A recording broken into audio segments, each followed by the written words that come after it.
Takaimbira vanhu. Hey, zviri kunetsa guys. Phone yadzima. Sorry guys, my phone handizwa kuti chii chiri kuitika. Yadzima. Saka ndabva ndaita quickly switch to another phone.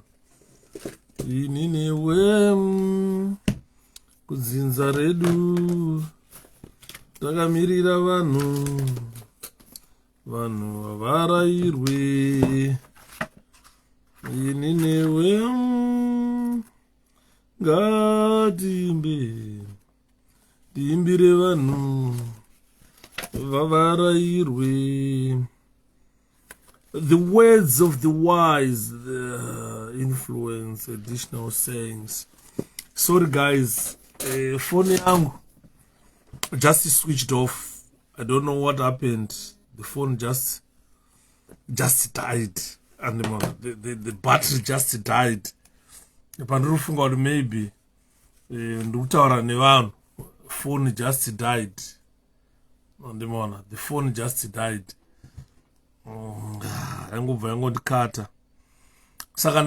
I've come here, ladies and gentlemen, so that we can have a general talk. General talk. The people tell us, what do you think about ZANU-PF? What do you think about ZANU-PF? Tell us if we are ever going to remove ZANU-PF from power. We just need general talk. We want to understand what people say. We want to know what people say. Ladies and gentlemen, what do you think about ZANU-PF? What do you think we can do to get rid of ZANU-PF? 𝗴𝗂𝗆 voice rikuramba kubuda mwana wamai, but tinogona kungotsemura tiriwo murayiro vanogara mudhiriwo, dhiriwo rarembanje vanogara mudhiriwo, dhiriwo murayiro vanogara mudhiriwo, dhiriwo rarembanje. Hands I would suggest we analyze their weakness so we can take advantage of them. Yes, let's look at the weaknesses that the ZANU-PF has got. What are the ZANU-PF weaknesses? Let's contribute. As Maki awanikwa, thanks mwana bundo awanika wena. Ndo key andakarasa. This is the key that I lost. So I was using the spare key. But luckily I got them now. So they are back. I'm going to put this spare key back on its... because what happened is, I dropped this key in the changing room. Then I went into work. I didn't notice that I dropped it in the changing room. So these doctors who were changing to go, which were relieved, they saw the key before I knocked off. They picked the key, put it in the office. They never told anyone that we picked car keys, anyone who has dropped car keys. So I went outside. I thought they were in my bag. When I go to the car, this is when I discovered that I dropped the key elsewhere. So I thought maybe I dropped it in the morning. But when I go to work today, I said, why can't I ask these guys? The boss, we change. We've got one changing room.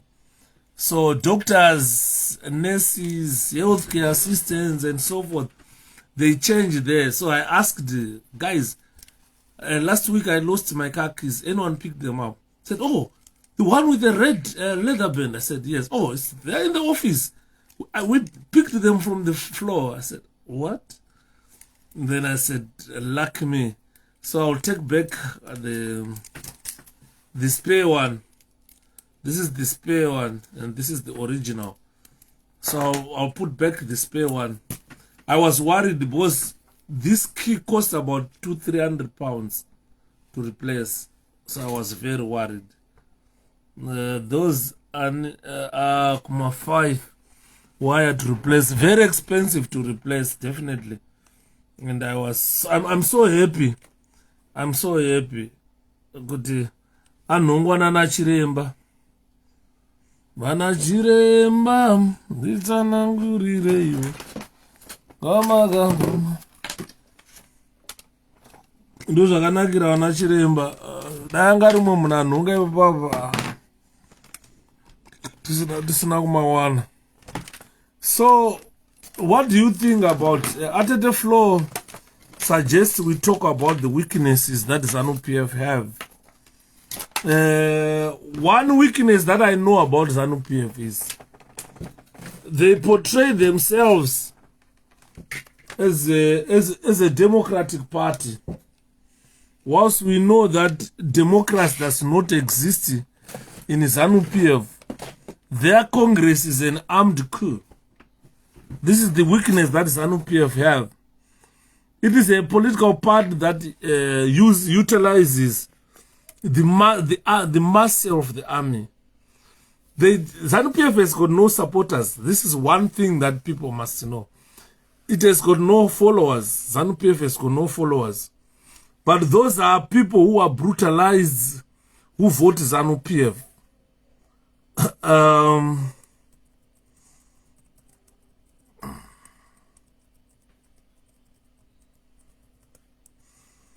You understand? What I know is nobody likes ZANU-PF. That's one thing for sure. If you talk to people in Zimbabwe, say, if you say ZANU-PF this, ZANU-PF that, the next thing that these guys tell you is 𝗴𝗃𝘃 ZANU-PF inorova. This is what they do, what they know. But if you want to say, can ZANU-PF, how many ZANU-PF supporters are here? Probably on this platform you can only find Eustace, Noma, 2 or 3. The rest are not ZANU-PF. That is a similar ratio you can find. Out of every 100 people, 3 belong to ZANU-PF. The rest are not ZANU-PF. So the weakness, that is a very big weakness that ZANU-PF has got. Let's see other people.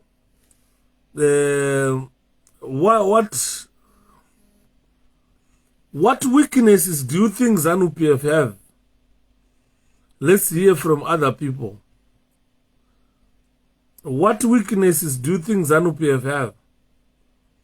It has got a lot of weaknesses, a lot of disadvantages than strength. Vedar Makadini Nkomaenro, how are you? ZANU-PF rangori deme risingachasonek. Yeah, radeo risingachasonek. That is the truth. If the truth be told, ZANU-PF, it has gone beyond repair. It's irreparable. Irreparable. Irreparable. You know, it's irreparable. ZANU-PF is an irreparable part. No one can ever repair ZANU-PF. Not even those in ZANU-PF are ready to make sure that it becomes a viable part. Thank you, 𝗏𝗃𝗃. True. Violence, suppression, fake democracy, the ZANU-PF. It has got no supporters. I think those people who say ZANU-PF, ZANU-PF, if they look at what they think ZANU-PF is, I think they must be telling themselves that, look, we did actually fool ourselves to support ZANU-PF. Unfortunately, once you become a ZANU-PF supporter, it's like you've been initiated into Satanism. It's a cult that those people cannot get out of it. One, if you look at the conflicts that are in ZANU-PF, they endanger the security of the nation. ZANU-PF on its own is a security threat to the country to the nation of Zimbabwe. Look how they are panicking. Look at how ZANU-PF is panicking. The Zambians have allowed America to set up a military base in Zambia. The people of Botswana has enjoyed the British bases, military bases. They have enjoyed. Botswana is a country that has enjoyed a good military relationship with Britain. Most of Botswana soldiers are British trained. I know someone would say, no, that's a lie. It's not a lie. Most Botswana soldiers are British trained. Now Zambia has moved into adopting the American military style. The Americans have started drilling the Zambians. So you find that most Zambian soldiers, by next year, there will be American trained soldiers. How about your soldiers in Zimbabwe? We used to boast a lot. We are the British trained soldiers. We've got the British trained soldiers. We are the best army in Africa. Now tables have turned upside down. Botswana probably is the best army in SADC. It's got the best army in SADC. It is receiving equipment from the British Army. It is receiving training from the British Army. The Zambians will be trained by American Army. So we will have two superpowers in SADC. And you don't know what they are trying to prevent there. So it has shifted from Zimbabwe being the best trained army in SADC to Botswana and Zambia. So what I'm saying is because of ZANU-PF. I was asking one ZANU-PF guy to say, please, let Britain mind its own business. That will never happen in a country, in a world where countries interact at commercial level. There is no country that can mind its own business. It's very unfortunate that if you come to Britain, you will believe me. It is a very small island that it probably goes into Zimbabwe twice. But if you look at the military influence the British have, they colonized Africa. They came, those few people colonized Africa. They came to Zimbabwe, they colonized Africa. Southern Africa was colonized by very few British people, which we failed to go to Britain and colonize the British. Africans never went to colonize the Chinese. They never went to colonize the British. They never went to colonize the Germans. But imagine, see, when Cecil John Rhodes came to Africa, he probably had about 1-0.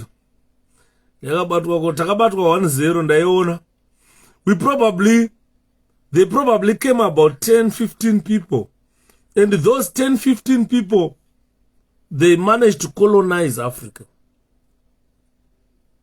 This is one thing that you must understand. That today we talk of Harare. It was built by the British. We talk of Mutare. It was built by the British. If you go to Mutare, most names you find in Mutare are British names. If you go to Harare, most names, probably 90% of the names in Harare are British names. And on. If you look at ZANU-PF government when it came to power, it never built new roads. It just renamed those roads. It just renamed those roads. And more. So Zimbabweans need to start to think. Hanzi Mkoma John Marumbwa. It's not we are talking to kuno. Itai kuti ndakatanga kukuziva Mkoma Yuda. Talking in England. When I was in Zimbabwe, I was talking. Do you understand me, John? When I was in Zimbabwe, I was talking, but you never met me. I didn't change how I talk. This is exactly how I was talking. So it's not a problem talking from England. I've spoken whilst I was in Zimbabwe. I've spoken whilst I was in Zimbabwe. And I've never stopped talking. And I will continue to talk. That's the problem. That I started talking long time ago. It's unfortunate that there was no social media and you never knew me. Just appreciate that you started knowing about Shepherd when Facebook was introduced as social media where people interact freely. When I started talking, the dominant media was state media, Herald. I was only reported in the Herald when I became one of the best shootists in Zimbabwe. And the second time I was reported in the Herald is when I was suspended from work as a prison officer. During that time, I was talkative. I was talking. I never stopped talking. If you ask those people who know Shepherd Yuda, they will tell you that Shepherd Yuda achatotauri. Because when I was a prison officer, ndaitaura baba. Ndaitaura. Kwete zvekutaura mukoma. Vana mukoma hopochikono varutaura, but they never spoke the way I used to talk. If there was social media by that time, ngadai wakandiziva ndiri kuZimbabwe. Unfortunately, I will not kwasa kundiziva ndiri kuZimbabwe. But if you wanted to know ndaitaura, go and Google. 2001, muna September, I was suspended from work as a prison officer because of talking. Saka mukati problem muri kutaura miri ikoko, ndobva ndatoona kuti you don't know me. You don't know me. If you knew me, you can tell that, oh, this guy never stopped talking. Ndisaka choti pamagajera kaya panapa vanobvunza. Yuda, hausati wasiya kutaurisa. You understand what I mean? So the problem is you don't know me, but dai waindiziva kudhara.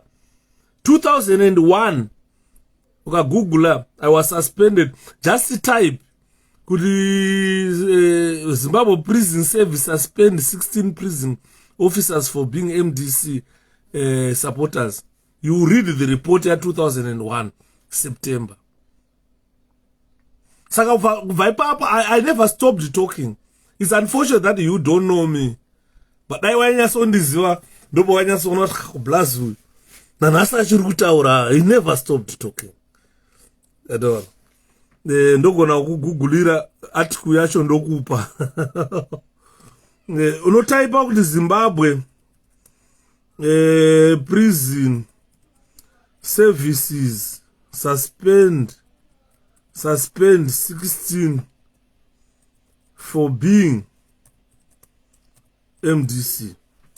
If you type use shandisa ningirine eyo ndakuudza iyoyo, then you go to a report inobuda iri pamusoro. I'll read this report for you. Yakabuda ku Johannesburg. Report yakatanga kuburiswa neDaily News. Yakazobuda ku Johannesburg. Ichiti 16 prison officers were allegedly suspended indefinitely from the Zimbabwe Prison Service on allegation that they were active members of the Opposition Movement for Democratic Change, MDC. The Daily News reported on Monday. The report said the officers were stationed at 𝗭𝗵𝘂 prison headquarters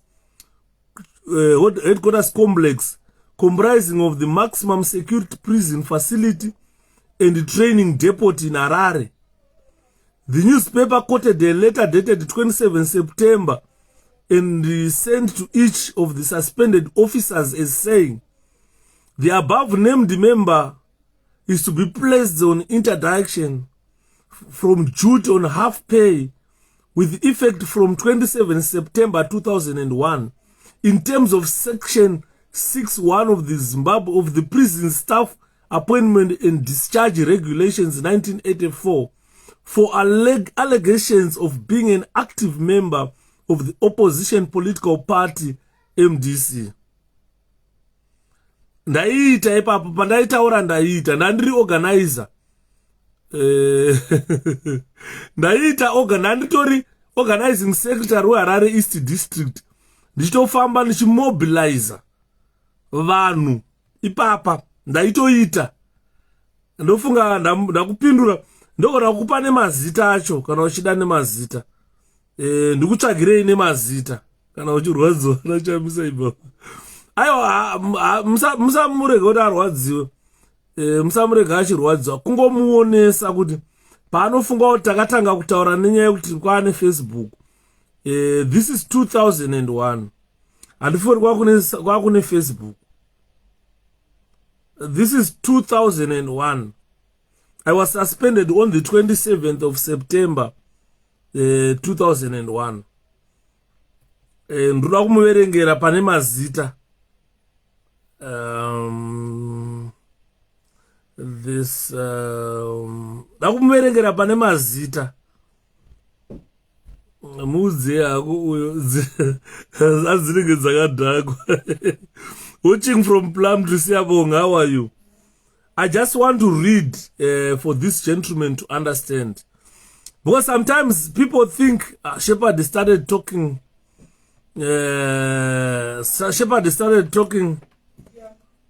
when on social media. They think maybe Shepherd started talking on social media.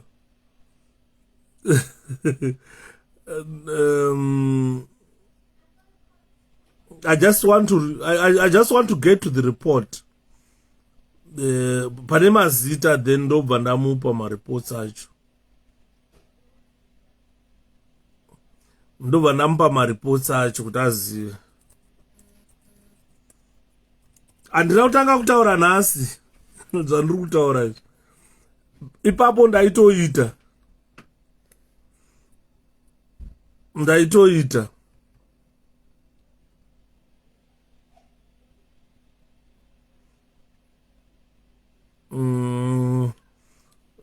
Ndaitoita Zimbabwe situation right.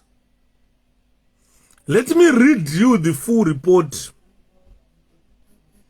I'm looking for the full report. It's general talk, guys. Musamuitire hasha. Vamwe vanhu vanenge vasingazive, vamwe vakapinda pasocial media manje vobva vangodhumanawo nesu tichitaura, vobva vafunga kuti takatanga kutaura nezuro.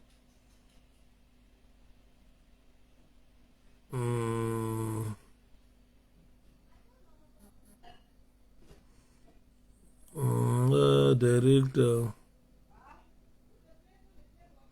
ndiri kutsvagira ripoti timuverengere, regai ndione zvangu bhora. Hamuna nyaya. Ona bhora bosi, kutaura zvenyika. Ona ako bhora. Bhora rauri kuona rotambirwa kuno kuEngland. Ndikuwa rotambirwa kuno. I'm trying to get. This is a general talk.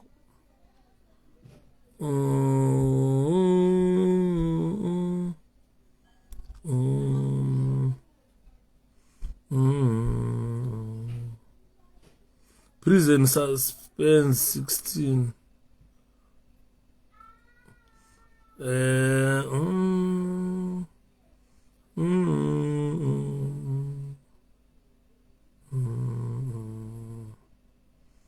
The prison and correctional.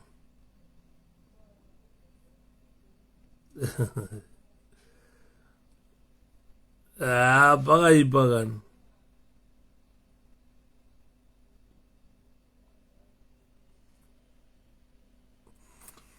kungodzorega indone zvangu bhora ona hako bhora mningina hako ungataure politics unodziziva here tishafu politics haudzizive rega titaure politics isusu ndaida kuverengera mufesi wedu uyu nanzi problem munongotaura muri ikoko taingotaura tiriko kuzimbabwe wati takambomira kutaura here ngaonerawo rezifa adziona renyu rezifa arida kuona remabritish. He wants to watch bhora remabritish. Anyway, let's go forward. But nangomtaurira hangu mufesi wangu kuti no, don't think I started talking on social media. No. I was talking on the ground, mobilizing people to vote against ZANU-PF. Reorganizing secretary.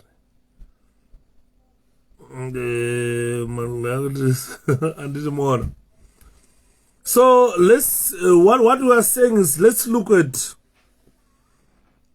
the ZANU-PF, the weaknesses of ZANU-PF. First of all, I've said ZANU-PF on its own is a security threat to the nation of Zimbabwe.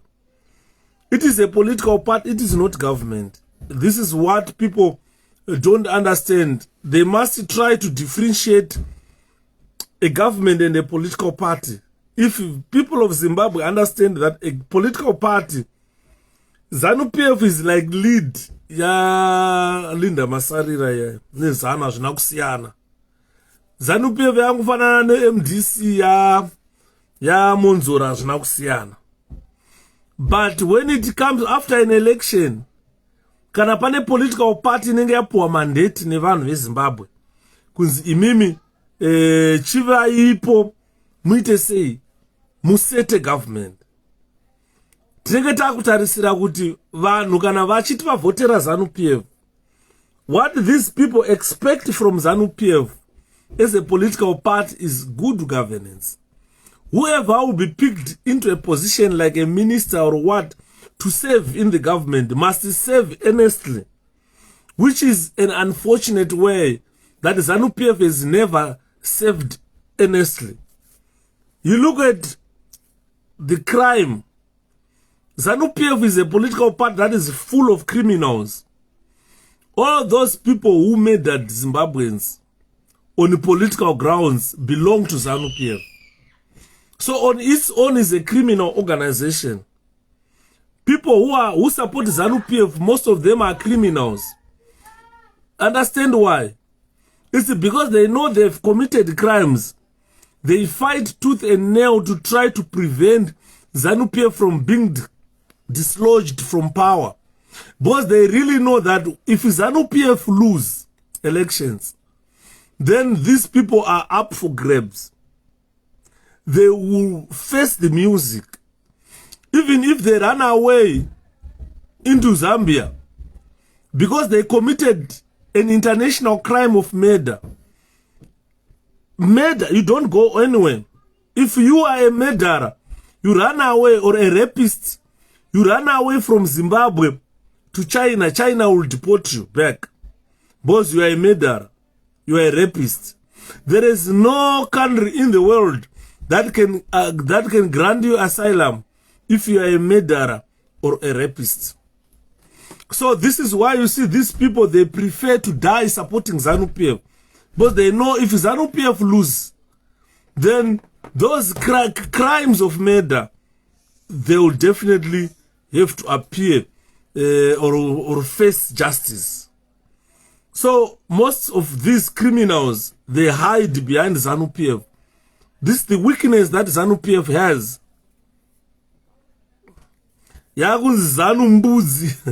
You see, exactly, Fari.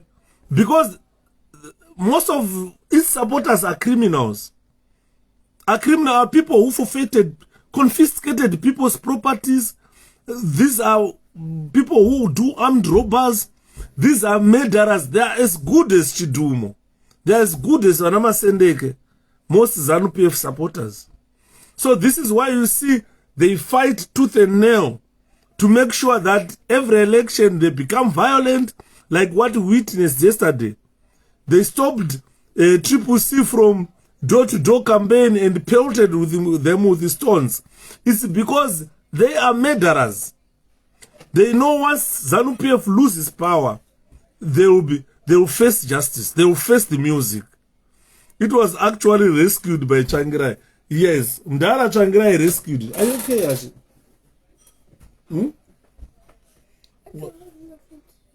You've got nothing to use. What do you want to use? You can have it and go and use. All right. Yeah, definitely in 2008, Tsvangirai rescued it. And in 2009 to 2013, Tsvangirai rescued it. And on. Now vakubambudzi. Rona zvekuba zvapera vasvika pakupindira matanga embudzi kuti vabe mbudzi. Saka you find that these criminals, one way or the other, they will face justice. If they run away to South Africa, Interpol will follow them because they are murderers. We know who did what. That's the good part of Zimbabwe. Why I'm saying the good part of Zimbabwe is Zimbabweans are educated. Zimbabweans, they've kept documents, they've kept the history of everything that is happening. And the Zimbabweans are aware of who did what. But big time, boss. Definitely. Because now they're just doing anything. These are criminals, believe me. So they are international crimes, especially of murder. You cannot run away. You need to face justice. Today they are enjoying capturing the justice system and enjoy judgments in their favor. But time shall come when they will face the music. They definitely need to face justice. If you committed murder, there is nowhere you can run away. If you run away to South Africa will deport you. If you run away to England, they will pick you up and deport you. Because you will be wanted for an international crime. You will be wanted for an international crime of murder. Murder is never pardonable. Wherever you go, you will never be pardoned for murder. So ZANU-PF, most of its supporters are criminals who are fully aware that if they lose election, then they have to face the music. They have to go before the hammer. This is why you see they try to twist and turn law to suit whatever they want.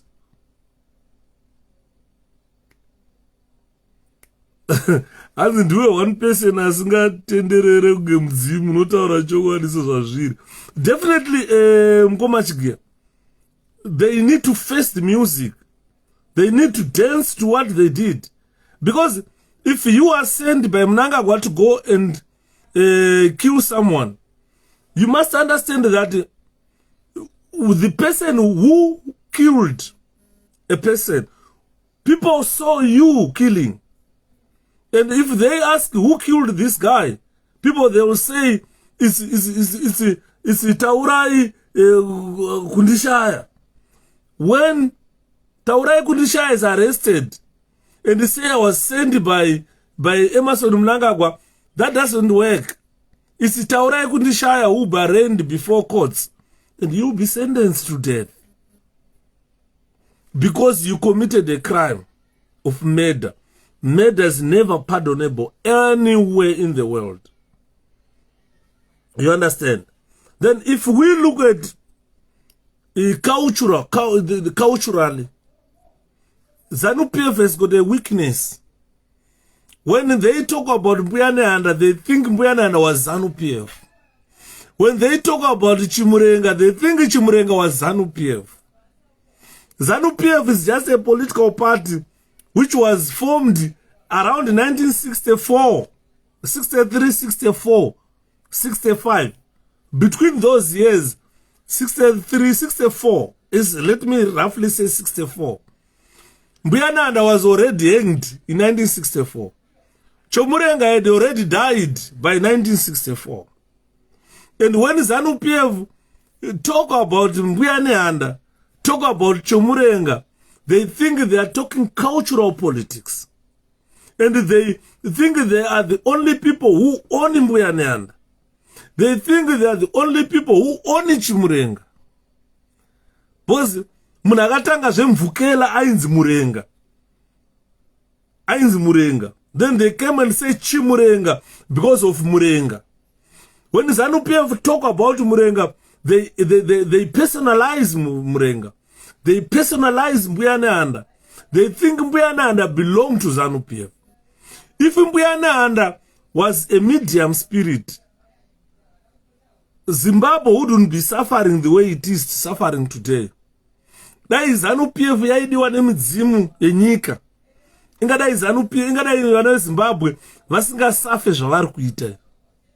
Paidiwa Zimbabwe nemidzimu, hapana mwana wemuZimbabwe wawaona kunze kwenyika. Hapana. Ingadai tisingatotemwa netsvimbo nenduku kuSouth Africa tichipiswa nematai. Midzimu yenyika yakatarisa so. That is the first point we should judge ZANU-PF. That if it was a political party that is favored by the spirits of our country, definitely we won't be in England. Zimbabwe would have been a very successful country. But look, we are not a successful country. We are squatting in other countries. If you go to South Africa, you will find a lot of Zimbabweans vachigara mumukuku. People are suffering. Zimbabweans are suffering. Everywhere you go, Zimbabweans are suffering. You understand? So there is no point for ZANU-PF to personalize 𝗵𝗂𝘶 and say nyika ino ndiye 𝗵𝗂𝘶, nyika ino ndiye mudzimu. Hakuna mudzimu unokusiya. Hanzi mudzimu wakupa chironda wati udyiwe nenhunzi. Uri kuona kutambura kuri kuita Zimbabwe. Dai yanga iri nyika yemudzimu yatinoombera kuti midzimu yedu igati culturally. Let's look at these spirits. Kuti kune vamwe vanonamata Mwari, kune vamwe vanonamata mudzimu.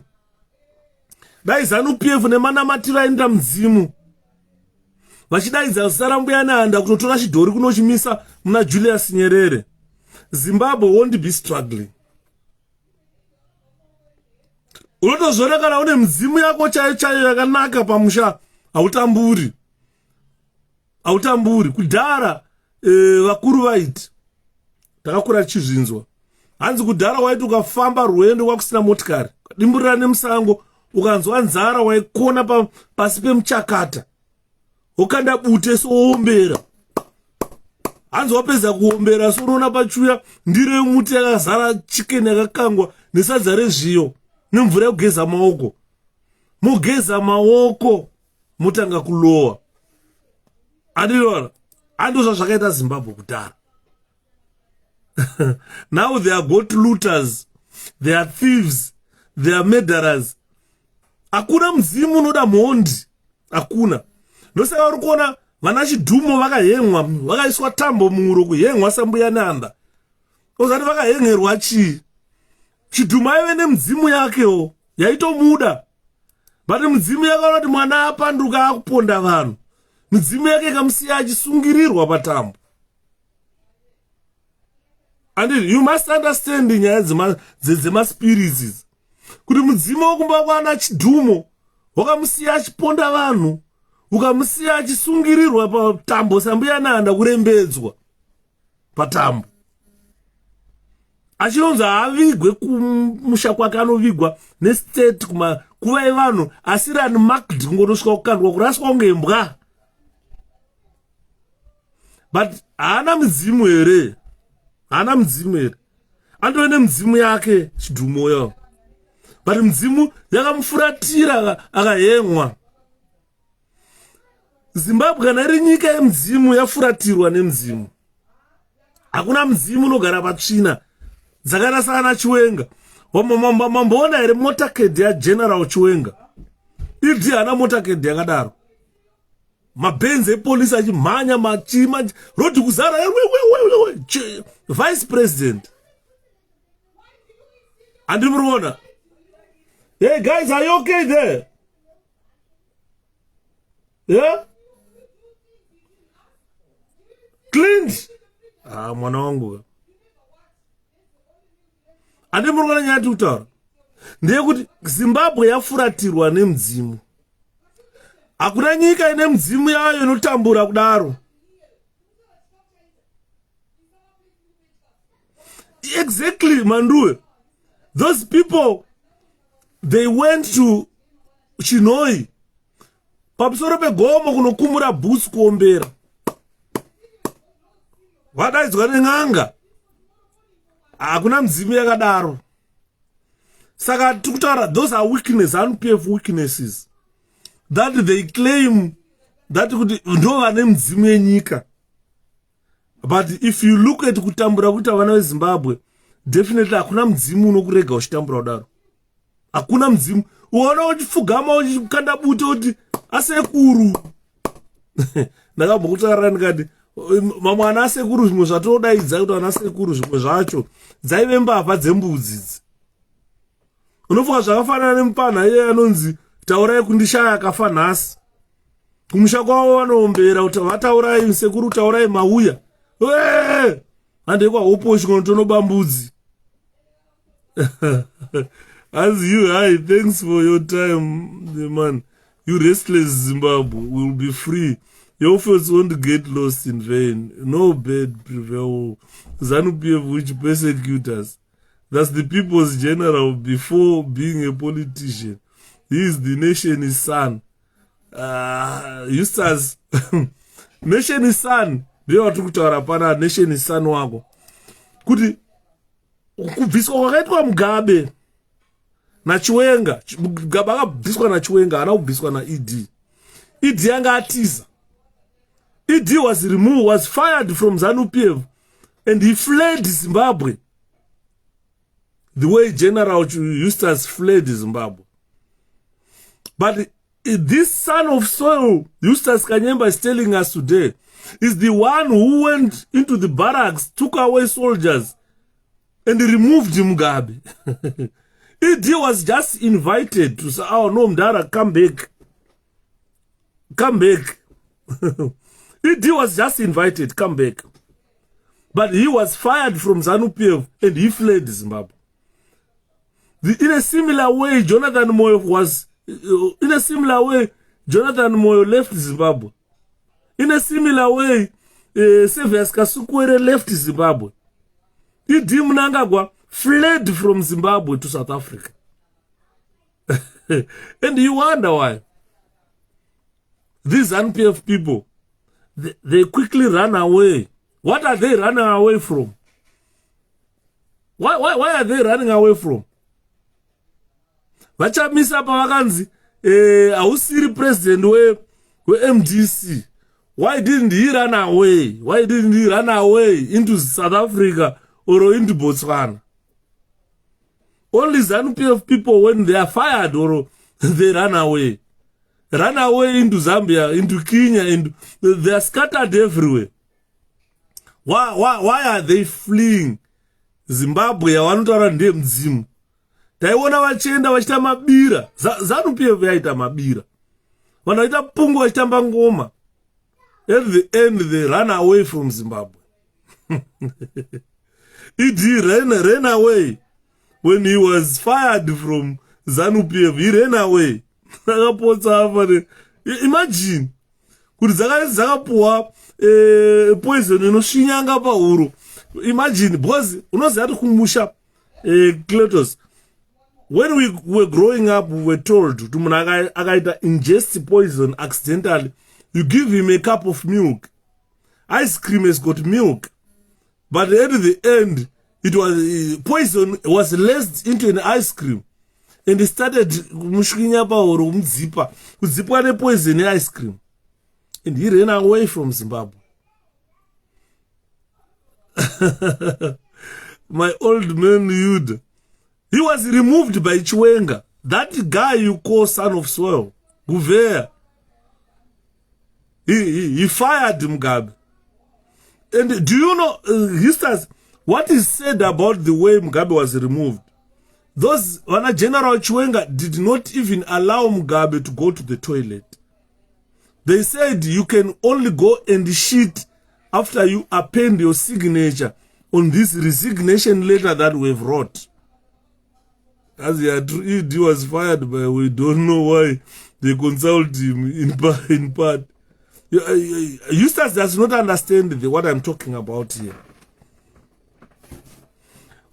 When Mugabe was never allowed to go to wee, he was never allowed to go to shit. And how cruel these people were when they removed Mugabe. They gave him a jug of water. If you want to see that people are cruel, they give you a jug full of water, 2 liters or a liter or 2 liters full of water. They give you a glass of water. You keep on drinking that water. While when you are drinking, your kidneys won't rest. They remove that water because there's too much water in your body. Your homeostasis is not maintained. So what do the kidneys do? They eliminate excess water from your body into your bladder, and you need to empty it.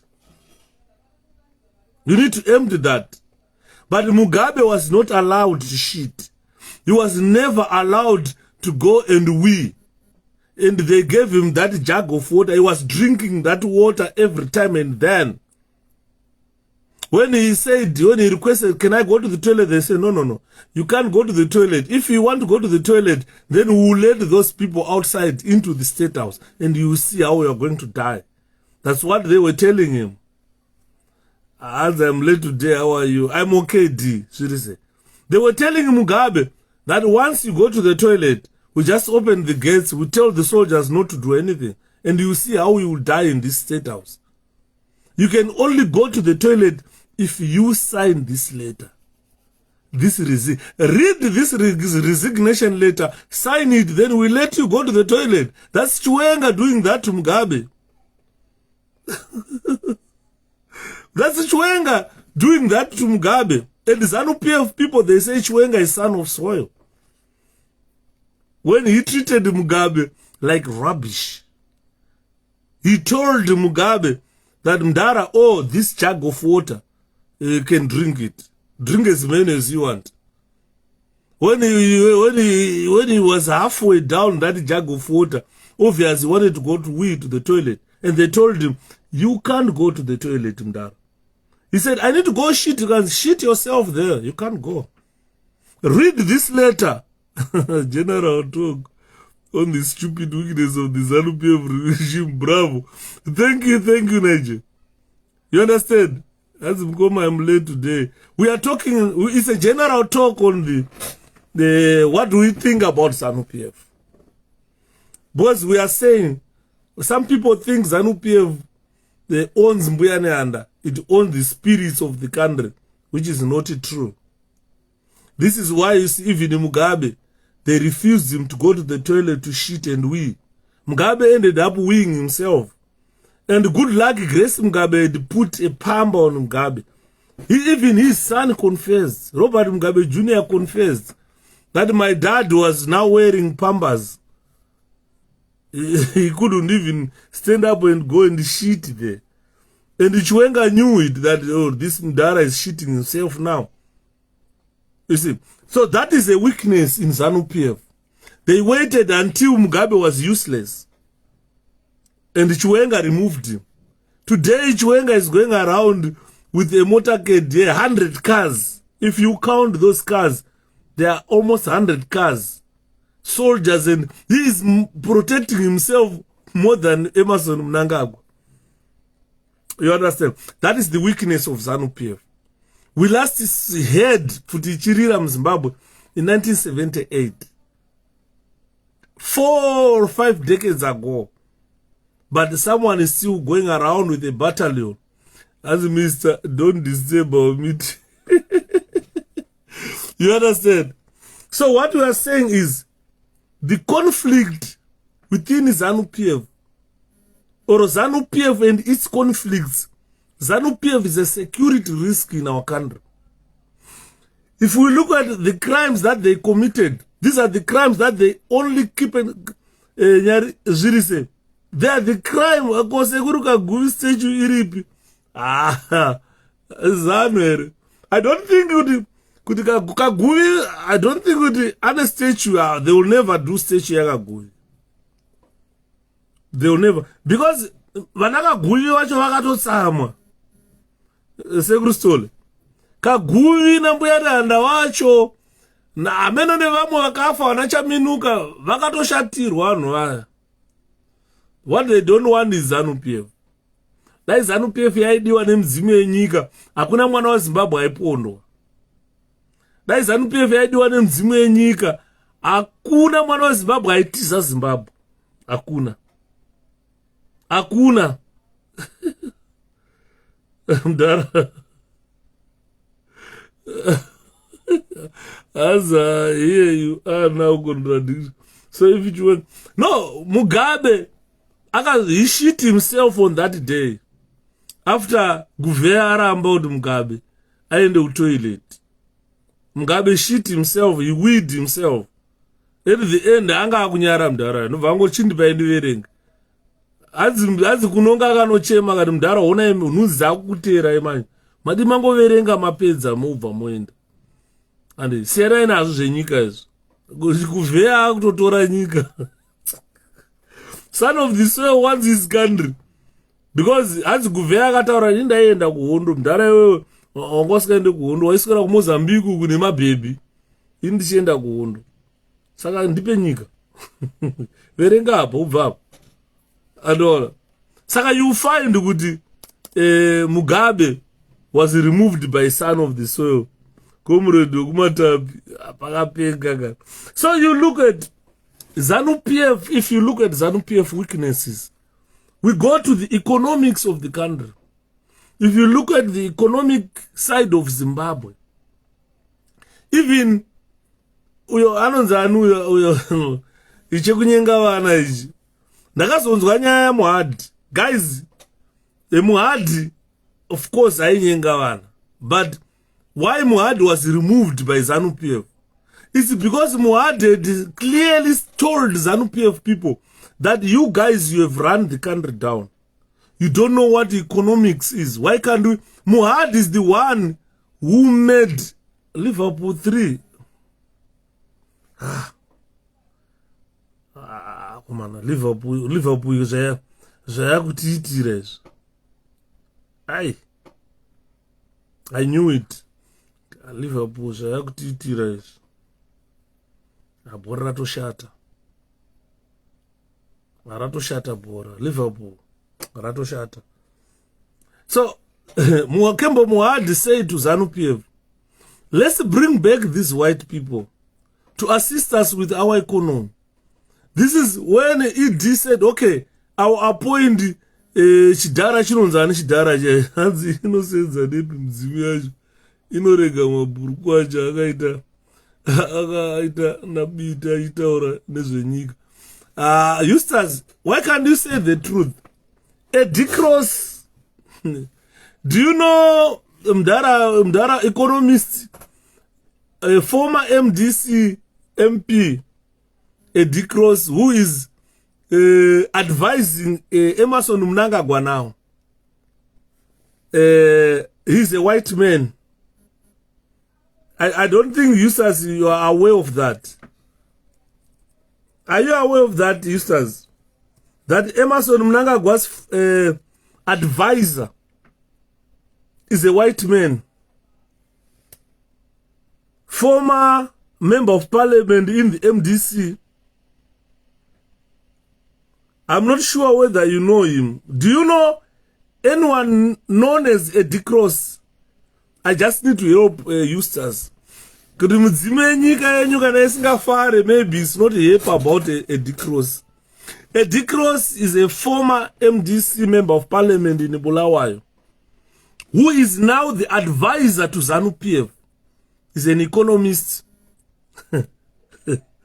I don't think Eustace, you know about 𝗵𝗂.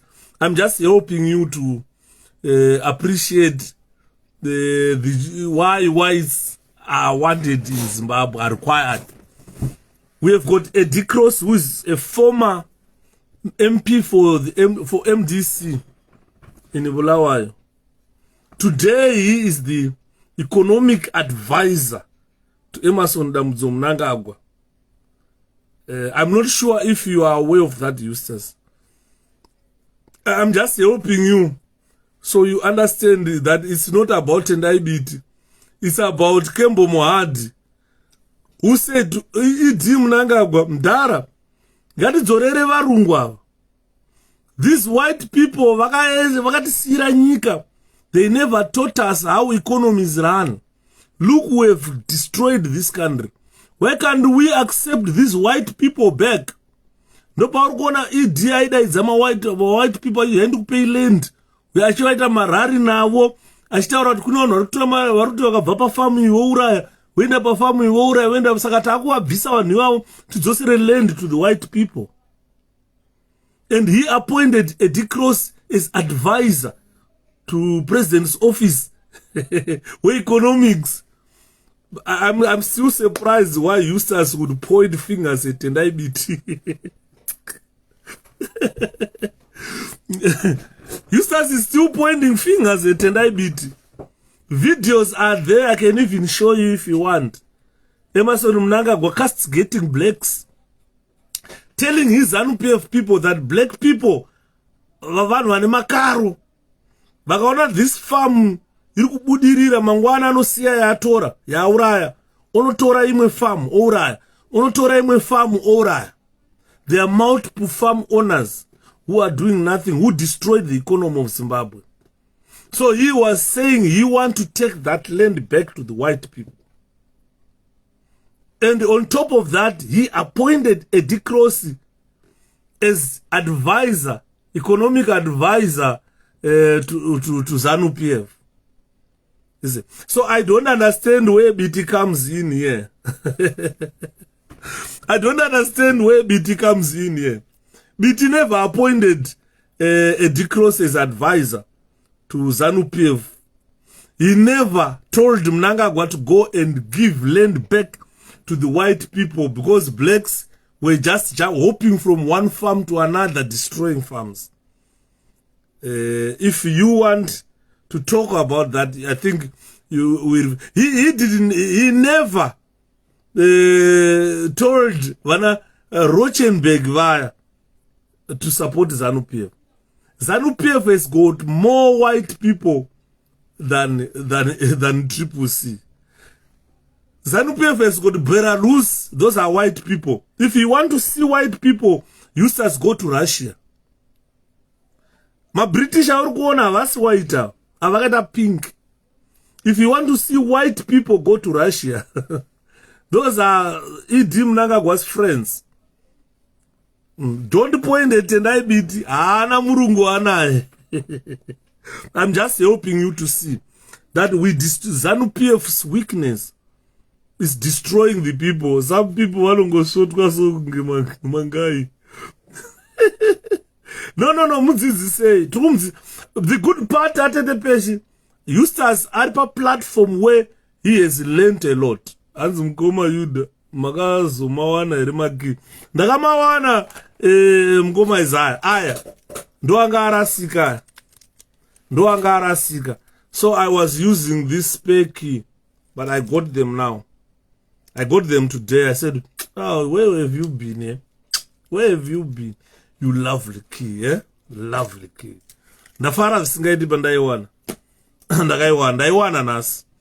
So when we go into economics of our country, ZANU-PF has got no clue. When 𝗭𝗵𝗁 told them that you guys have got no clue, they fired him. And no, age team 2000, Zimbabwe was bread basket of Sadak. Saka toda nguwa nekuti they are from Moods straight to 𝗭𝗵𝗁. Manduwe, taura yenyu manduwe. These guys were from bush to office. Hakuna nyika inobudirira nebushed office, hakuna. And vanhu vacho vaipuwa maministerial positions vana mujuru anga ari magrade 7. Hangobuda grade 7 asina mbonyora kana grade 7 acho onojamba nepawindo ototiza kuenda kuhondo. Ndo vanhu vakauya vakaitwa maarmy generals, vakaitwa maminister, vakapuwa run national railways of Zimbabwe. It was pushed office baba. Apana kana orientation kana kudzi. So dai Mugabe akambosiya Zimbabwe 5 years varungu varipo. 5 to 10 years ava vachienda kuchikoro ozova otora mbichana achivapa maministerial positions. But akabva atika 1 ga mabhunu akaipa. Mohadhi akuvaudza, guys, look, imimi atina kunge taziva kuti mabhunu vaiziva kuti economics dzenyika dzinoranwa sei. Why can't we take these white people back? Idi akati Mohadhi akuona ngafayiwe. Ndopakabva Mohadhi akunzi foni yake ngaibhadwe, Mohadhi ngaiswe pasurveillance. Ndakati hey, problem yaMahadhi ndeyekuti muzipra ndosaka vanga vasikamude. And vabva ipapo vakabva atanga maCIO vakumutera vachitepa conversation yake netwasikana. Mohadhi akabva awisirwa pasi. Mohadhi said the truth. White people left Zimbabwe before teaching us how the economy is run. Why can't we take these people back to help us? Then Idi said, udawarungu. And Mohadhi ipapo was put on surveillance. Whilst on surveillance, his telephone was bugged. And all those audios you heard, Mohadhi achita uyaka office turned. Mohadhi turned vice president's office into a brothel. Ikoko ndo wakungonamirwa vana. You see, it was 𝗴𝗂𝘂 iyo year. And after Mohadhi told them that whites left this country without giving us a clue how economies run and more. So that is a mistake that ZANU-PF made. That is a weakness ZANU-PF has. If you say the truth, ZANU-PF, you are an enemy.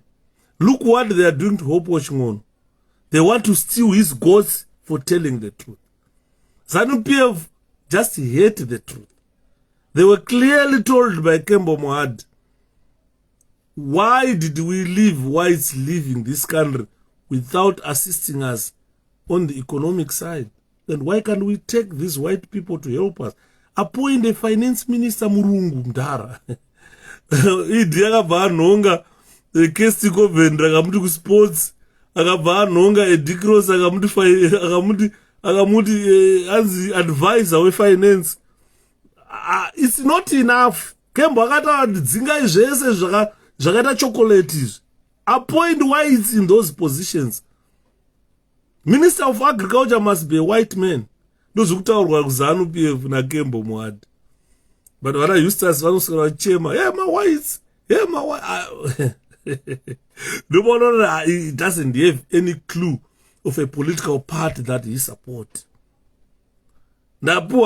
Ndapuwa interview ya chonzani ichi mdara chekuStandard Dictionary dictionary analysis. Ndapuwa interview yacho na someone. I will talk about it tomorrow, not today. It's so sad. Ngoma inesti zvirise. Saka when after that we go back to where we call environment. There is another era that ZANU-PF made in terms of environment. First of all, let's look at Makorokoza. Because ZANU-PF, and what's your take on Mchangwa on today's interview? I will talk about it tomorrow. I did not listen to Nandrubas. So someone just sent me the link now. So I will listen to it later. Then tomorrow I'll come and analyze. It's through my analysis. My analyst, tunoi varura tuikanda one way in Swisisa. So if we look at the environment, Zimbabwe has been turned into a desert. Believe me. Ukaenda kwedu kunana urungwe kunorimwa fodya. Zviri seMukoma Nelson tudze nhasi interview yacho. Andina kuiteerera. I was at work. I didn't listen to it. So to be honest with you, I cannot say or talk about something that I never listened to. I need time to listen to it and then bring an analysis on it. But what I'm talking today is my weaknesses as 𝗏𝗶𝘂. This topic has been proposed by 𝗴𝗏𝗏 𝗪𝗵𝘁 because we wanted to discuss general things that are affecting Zimbabweans. And then to understand how the way that we are being affected, can we continue like that with ZANU-PF? We had Wise in the part, Dr. Stems as we speak, we have Joshua Sako in Inyanga. They are not, so I don't know why you are pointing at Tendai when you have got more Wise on your side. Problem here, you Eustace. The white people you chose, Ribonda, Joshua Sako Chibonda, Chibonda. Ukapinda mZimbabwe zvirimo zvima white people zvibonda. Saka you don't ZANU-PF associate with nezvibonda. Please tell about Chris. I can't talk about Chris. I didn't hear about it. I just received the link now. I've never listened. I didn't listen to him, so I can't talk anything about him, Eddie. And until that out, what was he talking about? What was the interview for? And then we do critical analysis to the interview. We talk about it tomorrow. Give me time tomorrow. Adibona. Mangwana, I think 8 o'clock, same time. Between 7 and 8, that's when we are going to do analysis here, interview. Mchangwa. Not to that, because I don't even know what he was talking about. I didn't listen to him because I was at work. I just knocked off at 6 o'clock, drove home, got home, see family, and then do a little, few minutes of live. Billy Rautenberg. But what is he helping you with? Ribonda, Ribonda. And Bill Rautenberg, do you know that guy doesn't come to England? He's British. Once he steps in England, he will be in prison. Are you aware of that, Eustace? That Billy Rautenberg does not step in England. He's a British. Once he steps in this country, he's gone. Abudi mjeri. Ribonda, Ribonda. Saka, if we look at the environment in Zimbabwe,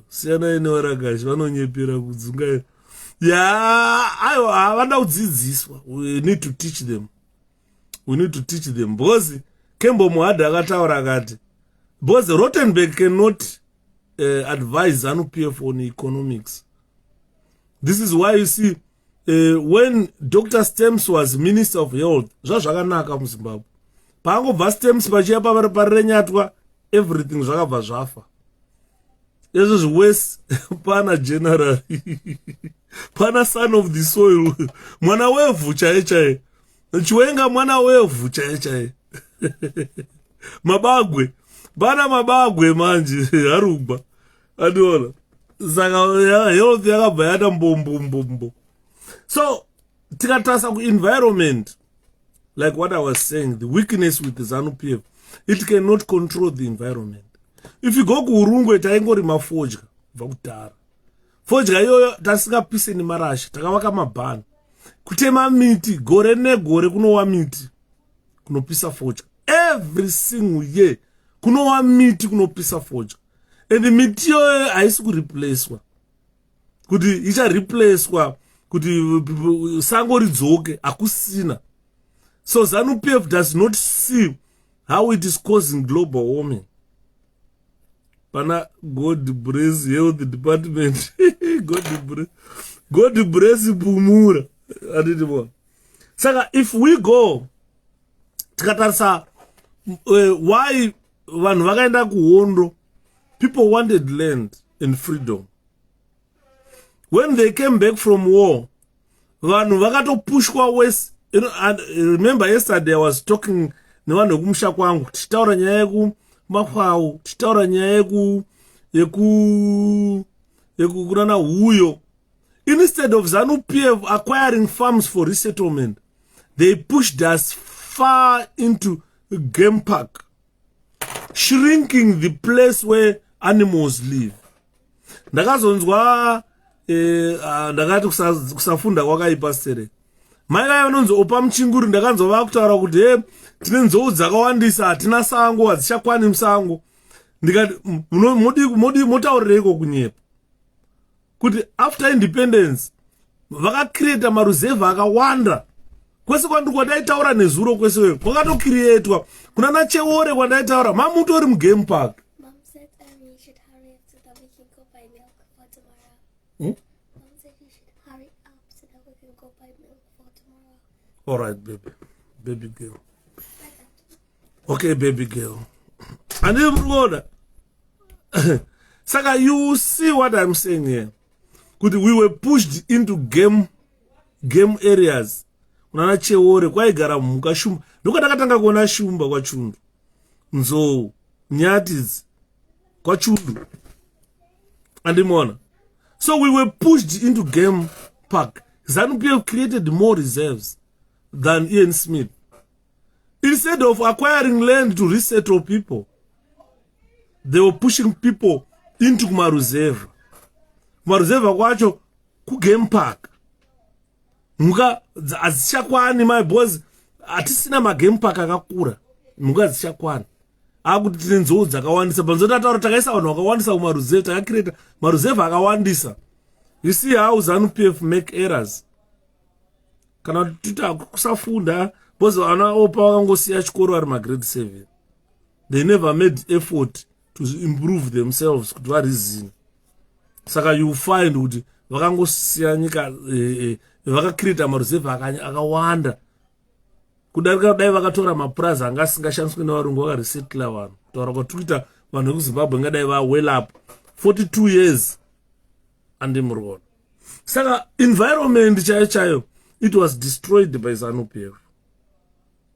Dai iri nyika ine mudzimu sekutaura kunoita ZANU-PF nereye rinonzi Maponga rakangoya rakatakura saga rezvombo kubva kuSouth Africa 20 years. Kuya kwakatakura ndebvu. Kuya kuZimbabwe waakutenderera nemasvingo eZimbabwe ngakatanga kumaona nezuro. Imagine. Mdara Maponga just realized now that there are Zimbabwe ruins in Zimbabwe. He spent 20 years in South Africa, came back to Zimbabwe after 20 years, and started realizing now that there is great Zimbabwe. He has started realizing now that there is Victoria Falls. You understand? He has started realizing now that there is 𝗁𝗏𝗏𝗏 Caves. Achena Ndebvu. He was born and bred in Zimbabwe. Now he's got white, akutanga munhu akaruma broiler. Ndopa akutanga kuziva kuti kune great Zimbabwe. Akumhanya kuntorwa mapicture ari mugreat Zimbabwe akutaura zvemudzimu. Guys. ZANU-PF yaora. So when we talk about the environment, it has degraded. Zimbabwe angove makomba ekunana mutoko arungoputitswa matombo achitakurwa achikwira mashipa achienda. Atina kana black granite building yakanaka yakavakwa neblack granite. Ukaenda kuAmerica unoona pakanzi Mutoko Rocks.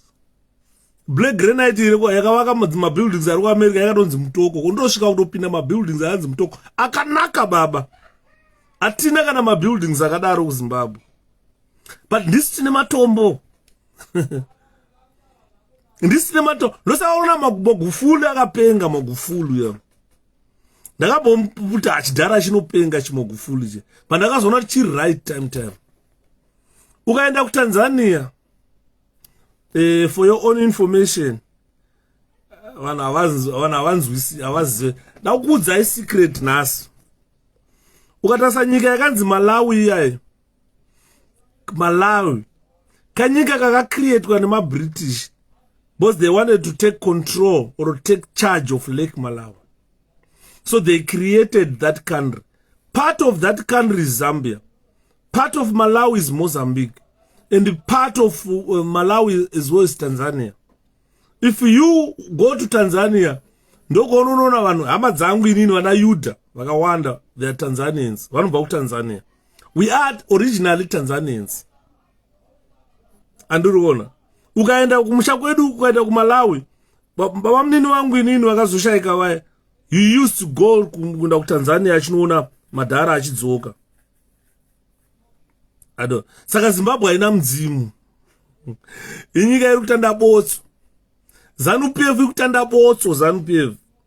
Ingozi mumusha. Accepting ZANU-PF ingozi. Because the environment has been destroyed. They destroyed the environment. Miti vari kutema. Matombo ari kuenda kwa mtoko. Matombo kwa mtoko ari kuenda kwa America kupi. Tukusara tisina ngati nacho. Tukusara nemakomba chete. Kugorera vachazoda kuvaka Zimbabwe nderipi. It is around 82 years old. Ask him today, when are you going to use matombo kwa mtoko kuvaka Harare now? Kuvaka town yakanaka kwa mtoko kuti mtoko ende muona how beautiful mtoko is ne black granite. We can't.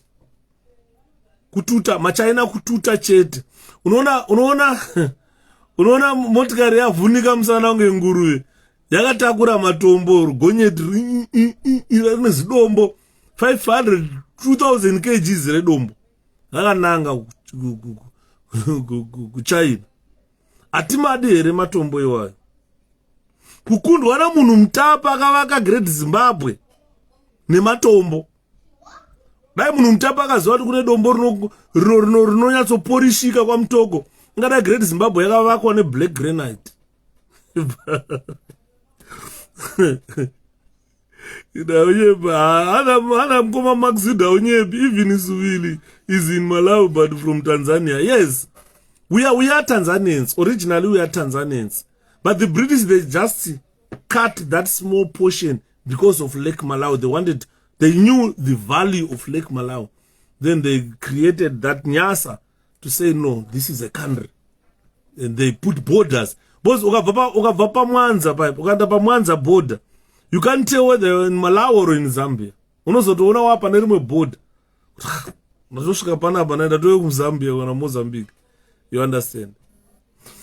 So you find ukashandisa machipanda border post 98% of Zim export is chrome, raw chrome chiona paikubva pa Great Dyke yaparadzwa.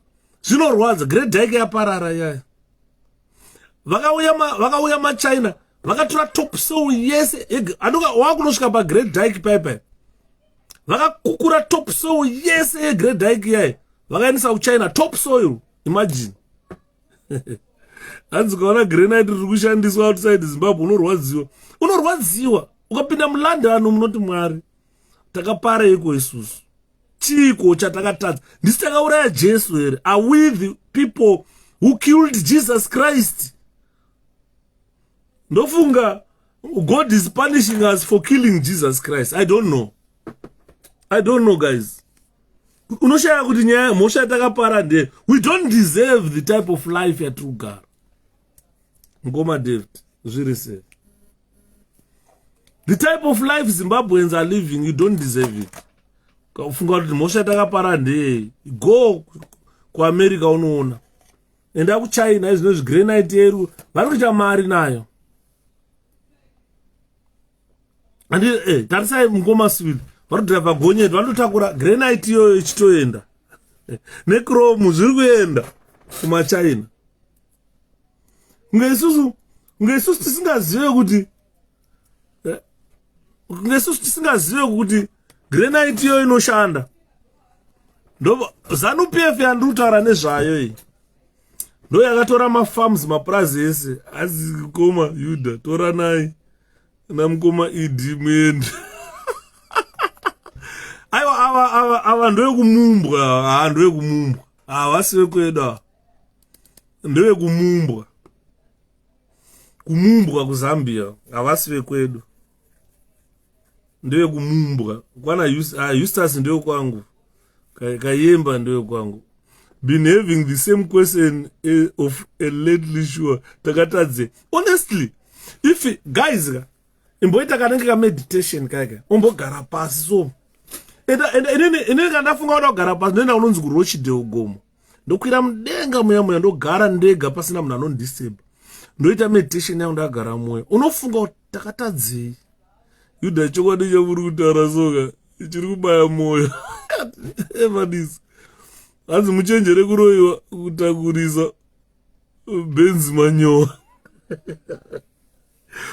taura henyu mukomadhivha taura henyu kutora motika ndo maexecutive kazi kaana ezimokwa kuno kuti echitakurisa manyowa zvinorwadza guys tautaura chokwadi imboita kameditation uri wega so ngokwira mugomo Eustace ombogara pasi woti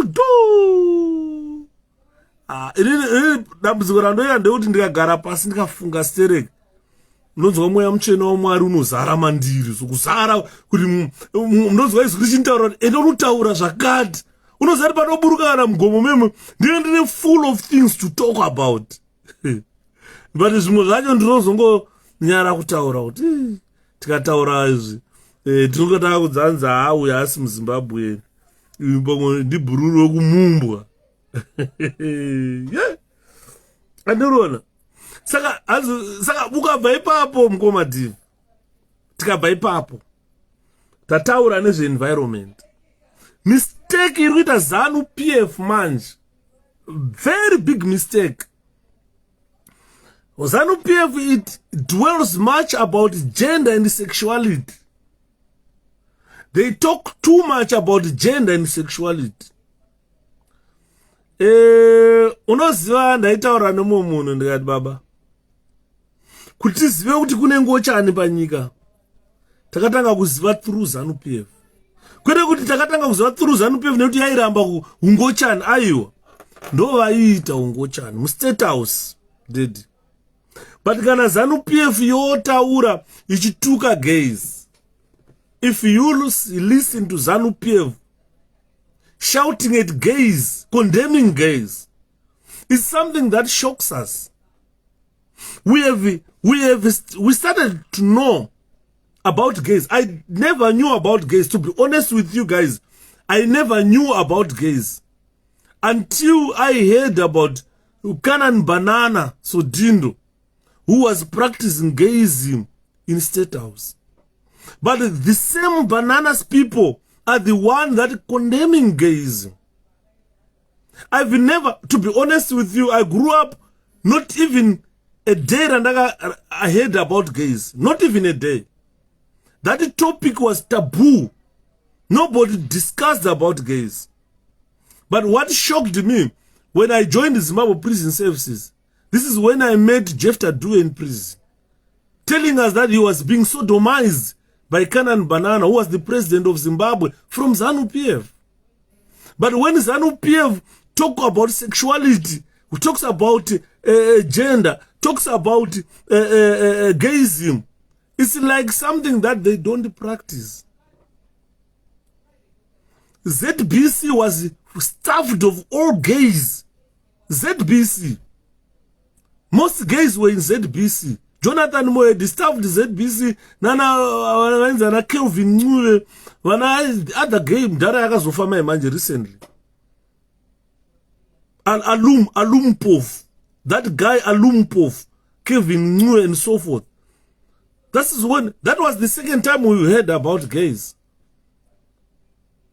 And Kevin now, I think he's in UK practicing what he likes to practice. ZANU-PF condemned him. But they condemn things that they do. The likes of Mdenge were gays. You know, do you still remember John Nkomo? John Nkomo, he was gay. And he sodomized that young man who fled to South Africa. After he came out open to say, look guys, ndaparara namdara ngomo. But when they talk about gays, you think they talk about things that they don't practice. They condemn gays whilst they practice gayism. Changirai said to Mugabe, Mdara, you talk about gays, you shout at gays every day. And your ministers are practicing gayism. All street kids in town watch Nama now. Why can't you just legalize it? Changirai are good practice openly. We know you are gays, but you are hiding behind the finger. You guys are gays, you are hiding behind the finger. Why can't you be open? Don't illegalize it. Just legalize it and do it openly. Because we know you are doing it. You understand what I'm saying? So that's the problem with the ZANU-PF. Protecting, or they try to protect a dignity that they don't have. I've spoken about health and care. I've spoken about health and care this afternoon when I was coming from work. And I've just said, look, you cannot appoint Mnagata Sachwenga as health minister. Guys, I've told you that in UK, heart attack does not kill. The 𝗴𝗂𝗪 Liverpool delivered. Oh, thank you, 𝗴𝗂𝘆. Because I was already under fire, Nana Eustace. 𝗴𝗂𝘆𝗀. They don't know what Liverpool. That one is a football machine. It's like driving an X5. It's a machine, not a car. So Eustace already, I was under fire, Nana Eustace. Hey, Liverpool, hey, Liverpool. I told him, wait until 90 minutes. I know Liverpool. I've known Liverpool since birth. It's a team that you should never rule out as long as the Salas are still running in the field. They can pick 5 goals in a minute. Ask Manchester United. It will tell you. So I've spoken about health and social care. When I was saying last time I spoke about it a lot. That is ZANU-PF's weakness. That is ZANU-PF's weakness. Problem with the ZANU-PF is when they talk about people in the UK, if you talk to the likes of Mugwadi, and they laugh at us to say, oh, those people in the United Kingdom, their job is to bath or to clean. They say we are bum technicians. That is what the ZANU-PF say when it looks at people in diaspora. They said these are bum technicians, people who clean old people's bums. You see, I had a confrontation with Tafazwa Mugwadi one day when he said you're a bum technician. I just laughed at him because he does not know what we call health and social care. The United Kingdom government, yesterday there was this guy who came here, I don't know where he is now today, that Noma guy. He was talking about national insurance number. So I told him that we will talk about it tomorrow, referring today. This is where I wanted to bring this topic of national insurance number and the health and social care. British government knows that you are going to grow up, you are going to age. You will be useless very soon. So what do? They make you pay certain amount. If you earn about 120 a week plus, you pay certain amount to that national insurance. When you grow up, when you are useless, they can take you and put you in a care home, and they can pay the care home. People to take care of you when you are aged and useless. In Zimbabwe, if you see aged and useless people, so I wanted to talk to that gentleman yesterday who introduced the topic about national insurance. That is its purpose. When you grow up or when you are out of work, At least you have something to eat. At least you have got cash in your pocket. You can go buy clothes. You can pay your rent. That is the purpose of national insurance. As you, if we are so educated, why then are we the poorest? That's another question, 𝗵𝗂𝘆. That, you know, we adopted the British style of government, of education, but failed to implement the British style of government. If we had implemented the British style of government, like what Eustace was crying this afternoon, that Britain is a 500-year-old country. You can't compare it to a 42-year-old country. But Eustace is behaving like Zimbabwe was just colonized yesterday, and it's just a new country. He was talking of a new country. You know, no, andikaitisana naro nemufana wangu kuti amboenda ngambonoverenga management utaura nasimba kuti ambonzwisisa kuti chii chinonzi management. Yesterday I spoke to him a lot to say, Eustace, look, I've got degrees and degrees. I did management, I did economics, I did what and what. I've got degrees and degrees. So this is why you see when I'm talking, I'm well informed. I pick up facts. I pick up facts. I don't just talk. It was just like that gentleman yesterday wanted to introduce about national insurance. When I told him that it is just as good as your national registration number. Because your NI, if Zimbabwe wanted to introduce this national insurance, they can just use your NI to say your number so and so and so. Every month pay such an amount. So some things are beyond other people's capacity to understand. We need to explain to them to understand. Because some people, they simply lack capacity. No, that Mental Health Capacity Act in the UK. If they see that you can't decide for yourself, you lack capacity, then they make someone to decide on your behalf. A lot of these ZANU-PF people can't decide on themselves. This is why you see, even if they go for voting, you need someone to do an assisting vote. Honestly, X na someone.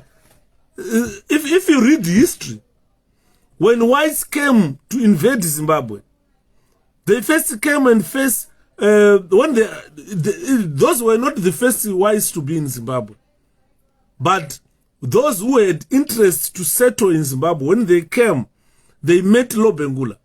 𝗏𝗵𝘆 did not understand English, couldn't read and write. So when they were talking to 𝗏𝗵𝘆 through interpreters from South Africa, the Zulus from South Africa who were interpreting on behalf of the whites. Then 𝗏𝗵𝘆 saw it was a great deal. Then they said, can you sign here? He said, I can't read and write. I can't write. Then they said, put an X. 𝗏𝗵𝘆 had to put an X. But that was probably his first time to get hold of a pen. Imagine a doctor who spent probably 20 years in education. People who say cannot read and write. He needs to be assisted to put an X, which is hogwash. You understand? So when we look at health and social care, ZANU-PF, I'm talking about ZANU-PF Eustace. They tell doctors that doctors can't read and write. So a doctor has to put an X, but he has to be assisted by a ZANU-PF youth to go and put an X. Doctor will tell you, put an X for me there. I can't read and write. He will be telling you in English. Then when I used to so far as X per ZANU, what doctor? We saw it in teachers, 𝗪𝗏𝘃. They were told you can't read and write. A teacher, either assisted voting. ZANU-PF for you. That is a weakness. Because when you claim victory, you are not going to implement the policies that can develop a country. Because it starts from that point where you say a teacher can't read and write. You need to be assisted to vote, to put an X. You understand? So from there, health and social care in our country is destroyed. When STEMS was there, it was far much better. When STEMS left, they ZANU-PF put Parenyatwa. Mdara richimsoro chakakura udaiso. Empty, the doctor, medical doctor, are empty there. No one assist for voter wana Parenyatwa. Can't think. You see. At the end, ndaitaura ndikati unoziva kuti ukaenda pachipatara pandiri kushanda ukanoona equipment iripo. Equipment, I'm talking of equipment. Kuti unoona tinopinza waya nepapa waya kupinda apa yofamba kudai kunopinda moyo mako, tikaipinza nekule right hand side tonopinda kuma ventricles nekuma atriums ako ikoko tinenge tichiona nemakombiyuta maradiographers vachitiratidza kutarisa waya yapinda yamuventricle iri ku right side of the heart, yapinda yamo iri muatrium yakuenda kuventricle heyo muaorta. Tichiona tine imwe yatinoti volcano yatoshandisa so you can see clearly inside your aorta. Tunoona mukati mwemoyo wako kuona kana mune mapundu mune tinozviona izvo zviya. That equipment haiko kuZimbabwe because motora munhu anotaura kuti a doctor is a rebel matopedza. Doctor, sure, doctor anganzi ndirebhara, doctor, medical doctor. Ukada kuona ma-medical doctors ekuZimbabwe ari mu-UK, unorohwa neaneyo. Hanenorohwa unorohwa. I think half of our doctors are in the UK. I am telling you. Ndasangana doctor consultant muZimbabwe.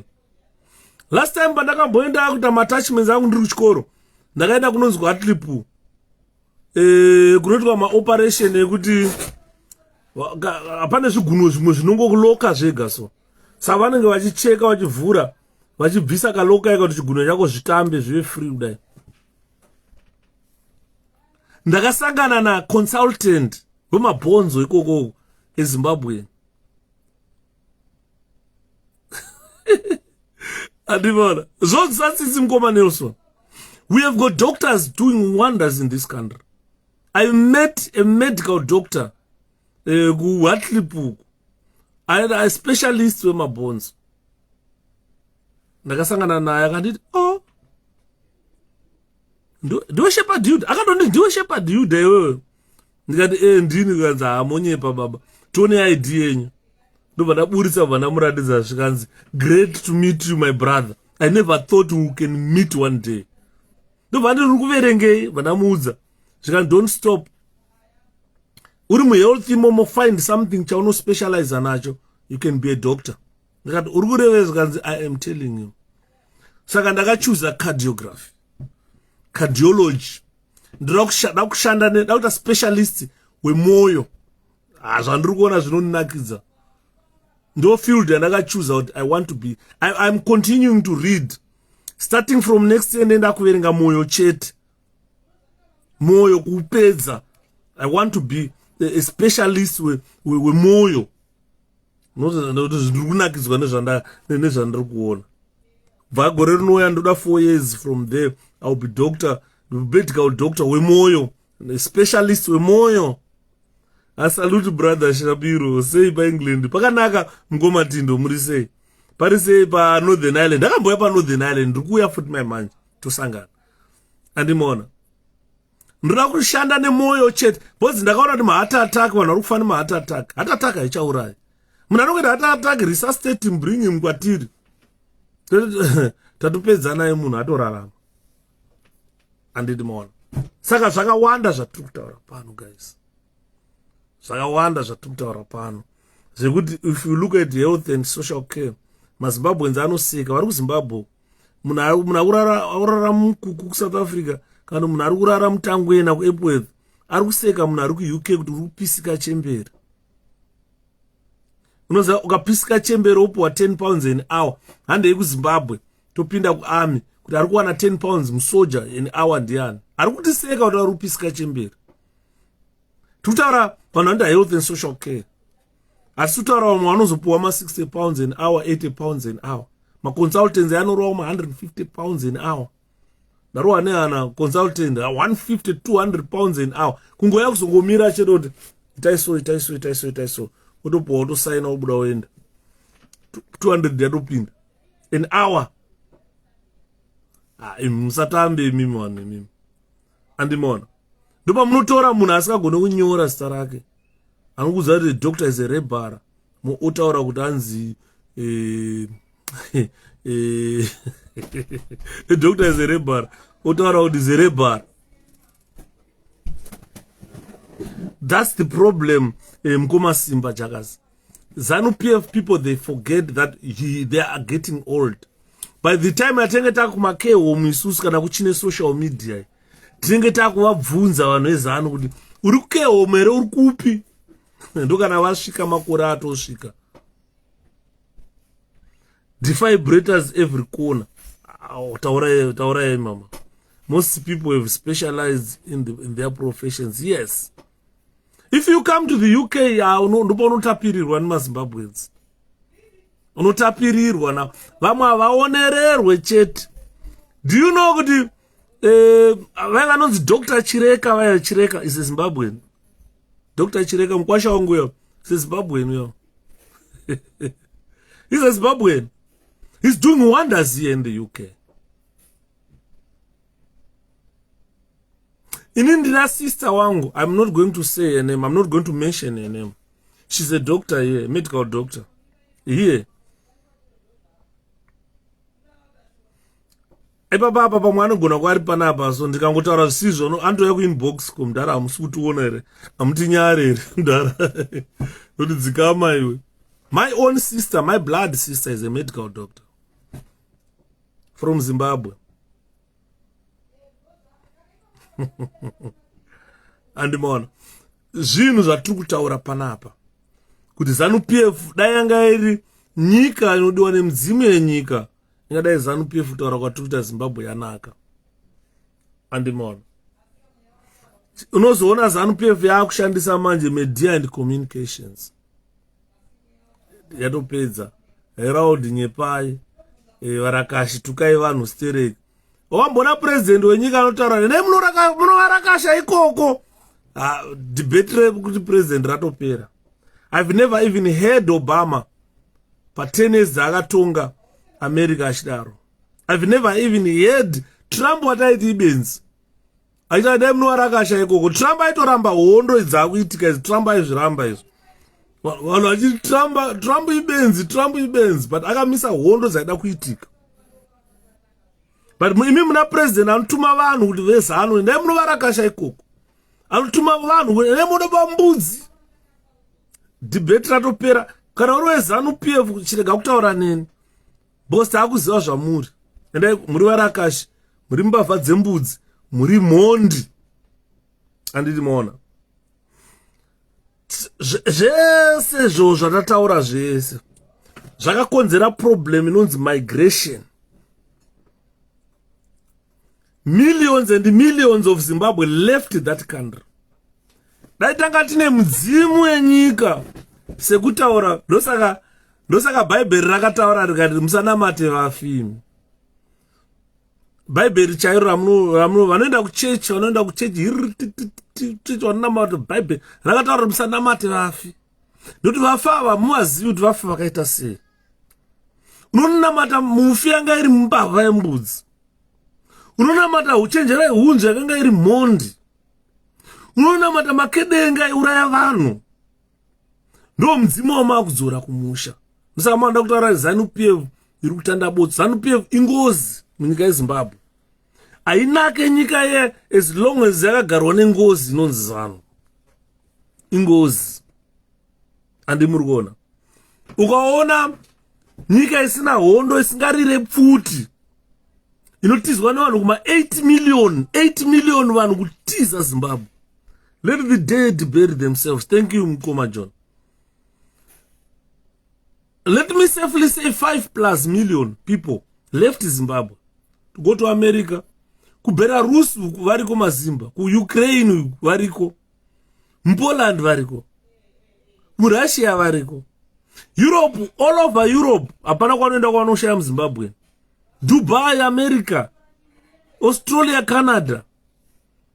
Over 5 million people migrated, left that country. Kutiza ngozi. And vakatiza vazhinji vacho ndevezano. Vana Jones Musara kuCanada.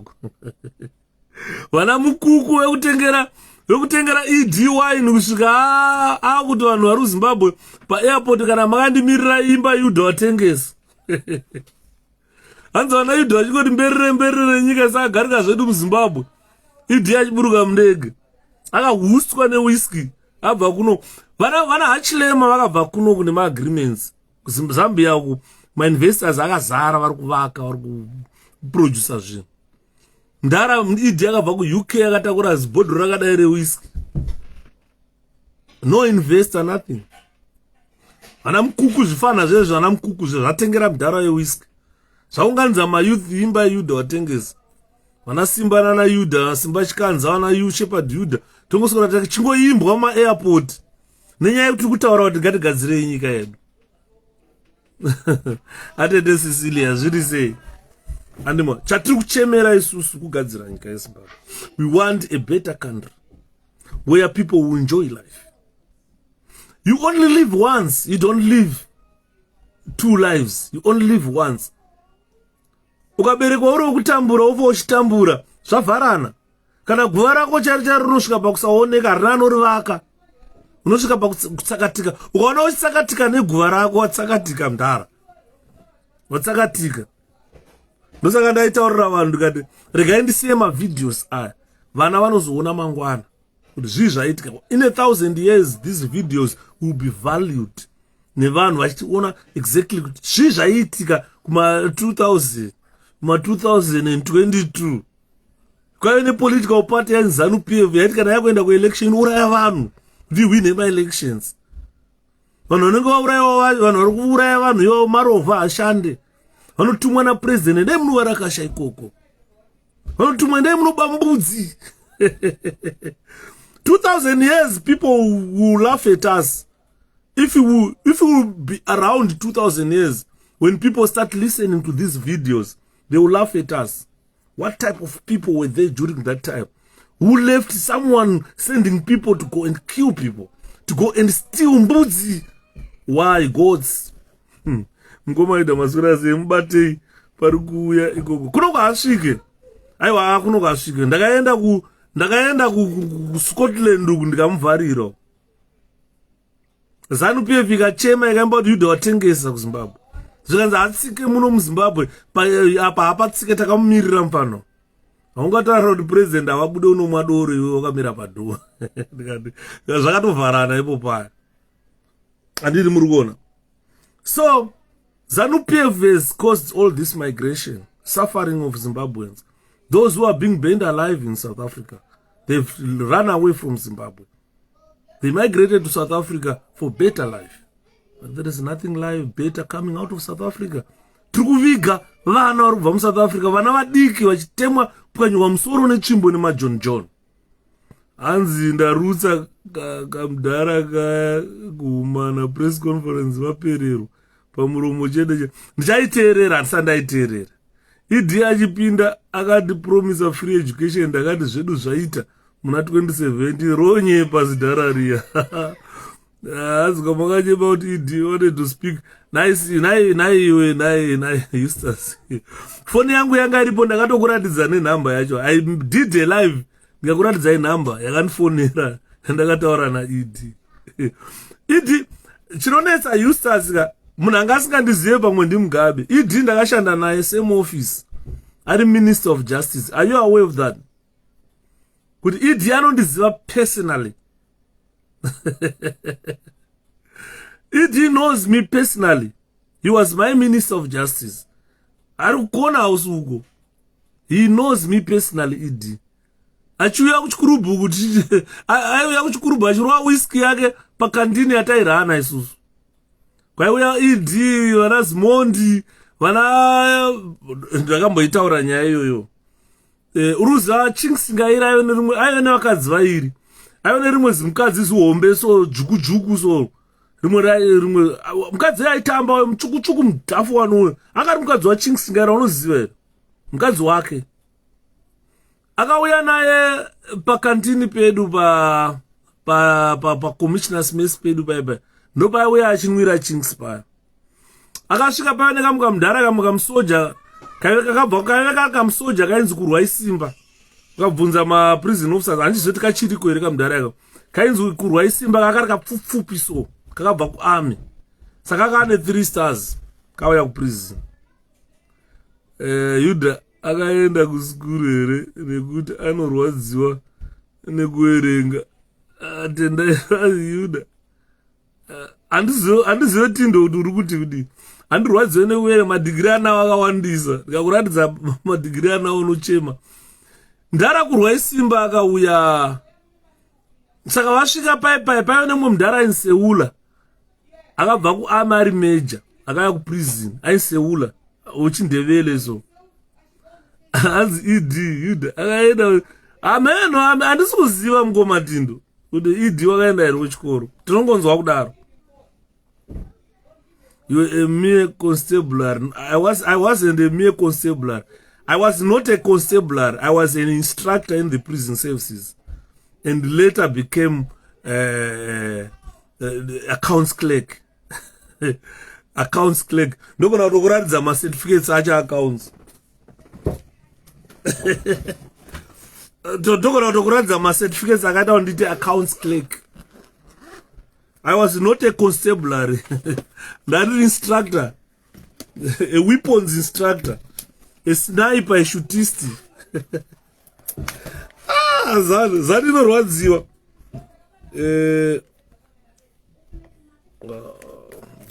Dangokuratidza. Wambona certificate irereri inoma iri. Rakanzi pitman qualifications. Accounting level 4. Kuno degree nengera level 6. Muno mukudita degree level 6. This is a diploma. Level 4 accounting. This is to certify that 𝗭𝗵𝗪 first class. Igore repeat. July 2001. Are this certificate of attendance iri one. Mina ndikuratidze mamwe acho. Asma certificate of attendance. Ruwaona here. Ese mapitment, they are not for attendance. Aye. Level chi. Bookkeeping and accounting level 1 first class. Level 4 first class. Mama charugubi. Ndo yanga ndoomera level 3 yakanzi pass. Level 2 bookkeeping and accounting level 2 𝗭𝗵𝗪 first class. 4 levels HNC. Iyo do yakandipa kuti nditi accounts clerk. I am a qualified bookkeeper. Ndagara panapa ndogara iudza vanhu akomana ndakaverenga. I'm a qualified bookkeeper. Ndagara panapa izvozvi kana ndikada unoshanda mu accounting department ndinongosvika ndopuwa basa ndotoshanda ndatoya accounts clerk. Anokanzwa muswatataura nyaya dzemabalance sheet, reconciliation statement, final accounts, zvese tinogadzira pano. Ari certificate of attendance ndakatoenda padesk kunoverenga. Adora ndakatoenda padesk kunoverenga harichakwani. Musoro wangu wakatakura noma.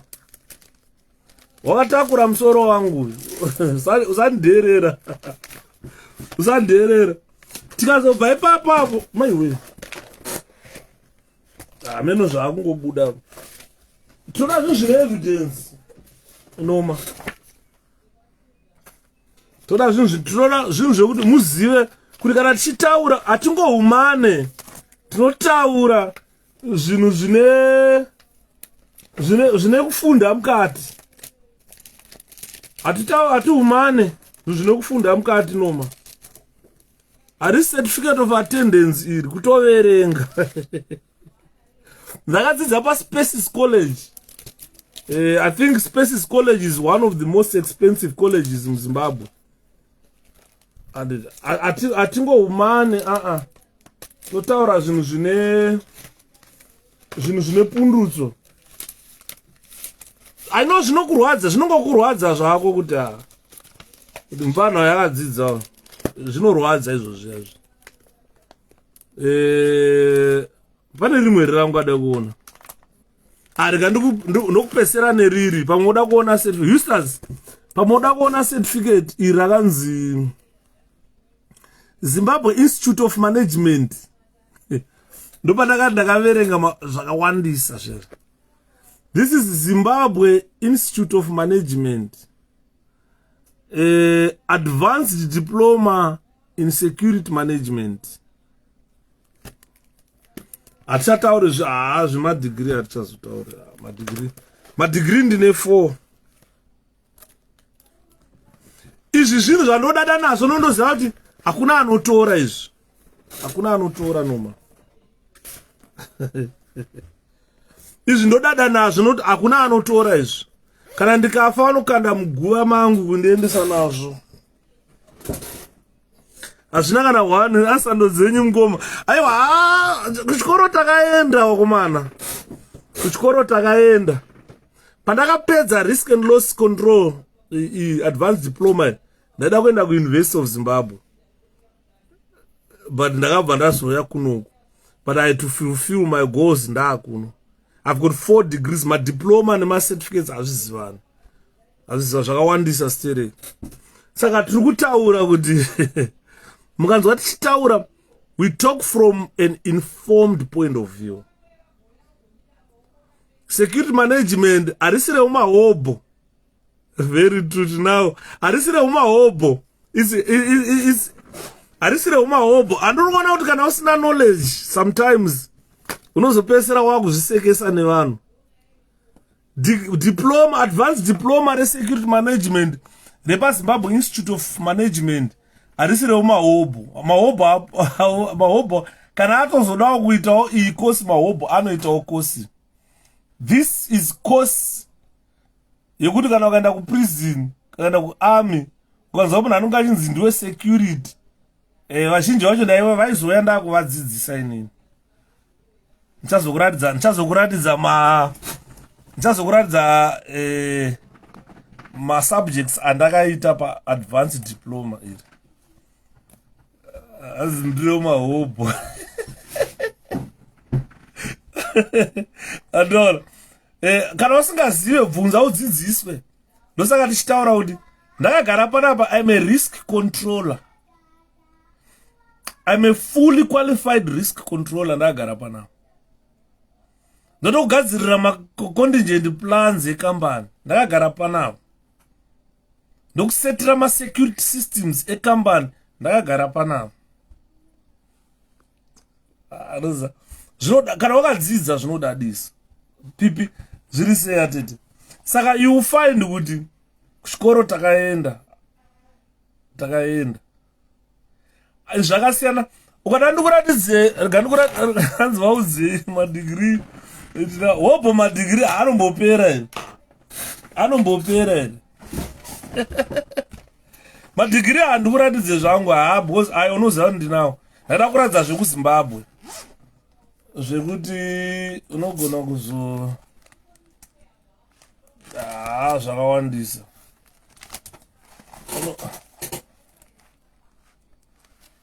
zvakawandisa mamwe rimwe iri unoriziva nderechi iri handichakuudzi nderechi pane mamwe raungada kuziva zvautori izvi boy. I'm about to finish, don't worry. I know you want milk for tomorrow. But you can drive, you can get the keys. You sure? Huh? Mashele forward. In America you can be security.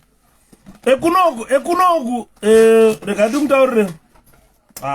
Ndorakaita kumuratiza man ndazodzosera. You found the key? I found them, yes. Huh? I found them.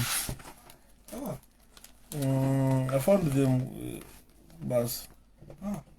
You lost them. Hapana rimwe randoda kumuratidza mani mufesi wangu. Ndobva ndatopedza naye. Kunoko vanhu varikuita namahobho ava. Vanopuwa ma15 pounds an hour. Vanopuwa ma15 pounds an hour. Vanhu varikuita namahobho 15 plus pounds an hour.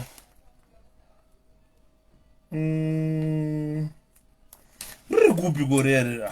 Ndada kuratidza iroro mani ndobva ndakusiya. Ya iri.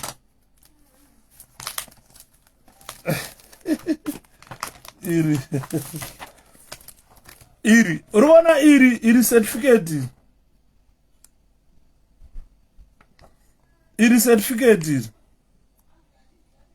achakuratidza nderechi iri rakanshepa dhiudha chichichi iri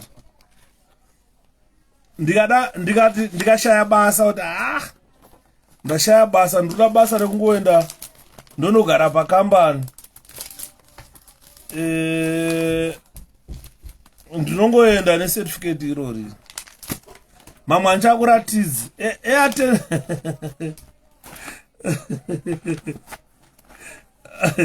adzune ngaambotiratidza tone zvaanazvo isati vige because izvizvi ndine makore ndichiverenga saka handina chandingavige kana kuti ndingadada nacho ayo handina izvizvi hazvivigwe izvi because izvi iachievement aishepa muromo uya tiseketi vanhu muromo uya gaiti uise mangwana izvi hazvivanzwa izvi because iachievement mukaona vana noma tichitaura we talk from an informed point of view apa ndira kuburitsira mama4 mamadegree reteaching forensic masters forensic degree renursing aya 4 hana kuburitsira nangokuburitsira zvimwe zvekuzimbabwe ungoziva kuti ese zvese zvana ecdl pandakabva kuzimbabwe ndaindeshunge kuda kuziva computer ndikada kuita macomputers ndobva ndangoenda kucollege kanzoda macomputers apo ndoata ecdl zvikanzi enrolla uya free of charge ndikata 6 months ndichita ecdl microsoft una chaunondudza vana sway vana ani vese ndokudzidzisa ndotomboti panoenda unoticha kana ndafunga hangu ndambodzidzisa ndambonoticha kumaschools ndine agency yandoticha nayo vakangondifonera kuti yudhaenda kwakati ndovabvunza ndikunoticha chii kana iri science ndoenda kana dziri maths ndoenda kana ari macomputers ndoenda kana iri physics ndoenda zvimwe zvese zvavakati kuitwa art handidi pakaipa regai tichipedzesa guys kunenge kudada hakusi kudada but I worked for these things ndaimukira kuzimbabwe kwenda ifamba neusiku ndichienda kuchikoro kunota kuenda kuzimbabwe institute of management ndaifamba neusiku kunoverenga kusvika ndapedza advanced diploma in security management ndikaenda kuzimbabwe ipapapa ndikasvika kana pabank any bank randoda ndikangoisa application ndikutsvaka basa rekuita security manager wenyu kuzimbabwe kwakanaka vafanira ndakaita nawo makosa ndikakuratidza ezvinoizvi vari kufamba nema4D4 vese vakatengerwa dzimba nemabhenga vari masecurity managers emabhenga harisi reumahobho rinemba ndopiwa imba nekambani, vana vanoswa kuchikoro nekambani, ndopiwa motikari yandoswera nchitamba. Ini changu kuita safeguard maassets ekambani, ndisa mapolicies pakambani. Ndikuita nga ndiri kunyanya kudada sere. Ndakazoona nemwe munhu kanzi yo chakuroya, ndikati iwe ndakaroyawo dhara inini. Saka uri kuona tabva ipapo, ngatichaure kuZANU-PF. Let's talk about politics and activism. Politics and activism. Ndopakabva pafa ZANU-PF. Because ZANU-PF, people think it's a political party. ZANU-PF is not a political party. ZANU-PF is a guerrilla organization, an armed terrorist organization. That is not a political party. If you cannot know what a political party is, look at 𝗴𝗂𝘃. ZANU-PF is not a political party. It's an armed guerrilla, an armed guerrilla, an armed guerrilla, a terrorist organization. It's a terrorist organization, ZANU-PF. As you shouldn't be a carer. I'm not a carer. Anyway, I'm a carer. I can gakurambiri. I'm a carer. Post karamba kuti I'm a carer ndichita care work. Asbatsire. I'm a carer. It's enough for me. I think I'm okay. I'm a carer. ZANU-PF team. Team Kema Thugs is a terrorist organization.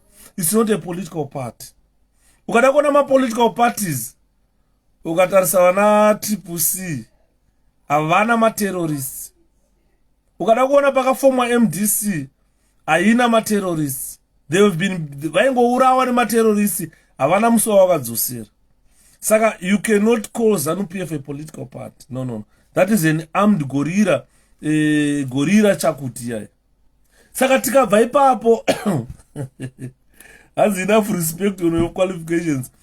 This is why you choda kana ma presentations angu noma. Akarongeka. I exhaust a topic. Andika debate nana Mugwadi. Andika debate nana Mchangwa wewe. They know nothing on why. Inini ukati hande ku physics. Tunoweka physics zacho dzese. Ukati hande ku accounts. Ndokurovera accounts. Ndokurovera account. Ndokurovera balance sheet. Ndokurovera zvese ndokurovera. Ma transactions. Ukangondipa. Ini ndakaverenga. Ndakataura kuti ndakandidzisa accounts anga ari mubanditi. Ndakandidzisa management neeconomics anga ari mubanditi. Saka tikaenda ku accounts ndongobvarura. Tikaenda ku science ndobvarura. Tikaenda ku physics ndobvarura. Tikaenda ku chemistry ndobvarura. Ndakaverenga ma subjects anotizwa amakatizana noma amakatiza kuchikora aya.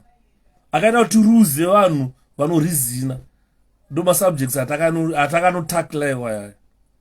I've been in education for too long. And on. Saka tikazobvapo takuenda topesane racism, religious and spirituality. We've spoken about it. Adede mas zviri sei. Ndopa takazonzi nemwe munhu zvika Shepherd. Do you know you are an asset ku Zimbabwe? Ndikati not now. I will be an asset. Don't worry. Andimon. Saka nyaya tachitaura panapa yanyaya yekuti ukaona ZANU-PF ichichema vanenge vachichema about racism. Even they practice racism, but they don't want any other person to practice racism. Noma ndachingokuratidza ma qualifications angu cheta akusikuganza, but this is something chandakaita. Tudzei nezvezano chikoro takatiza. Aiwa, ndachimboratidza bururu kuti akaona tichitaura zvezve anozofunga kuti pamwe we are empty, tiri empty teens. No. I was just showing him kuti ari kutaura ne probably I must ndiri munhu yasingafanira kutaura in terms yekudzidza kwandakaita handifanirwa kuve ndichitaura navanhu vakaita sana Noma nanaHistas. vafudzi vembudzi vafanawo ndovafanira kuti wanoba mbudzi naED Mnangagwa ndovafanira vacho kuti wanoba mbudzi avo. Saka vafanira kuti kana taakutaura vasi palevel yavo havafaniri kutaura at my level. Vafanira naHistas naNoma level ravo riri far below.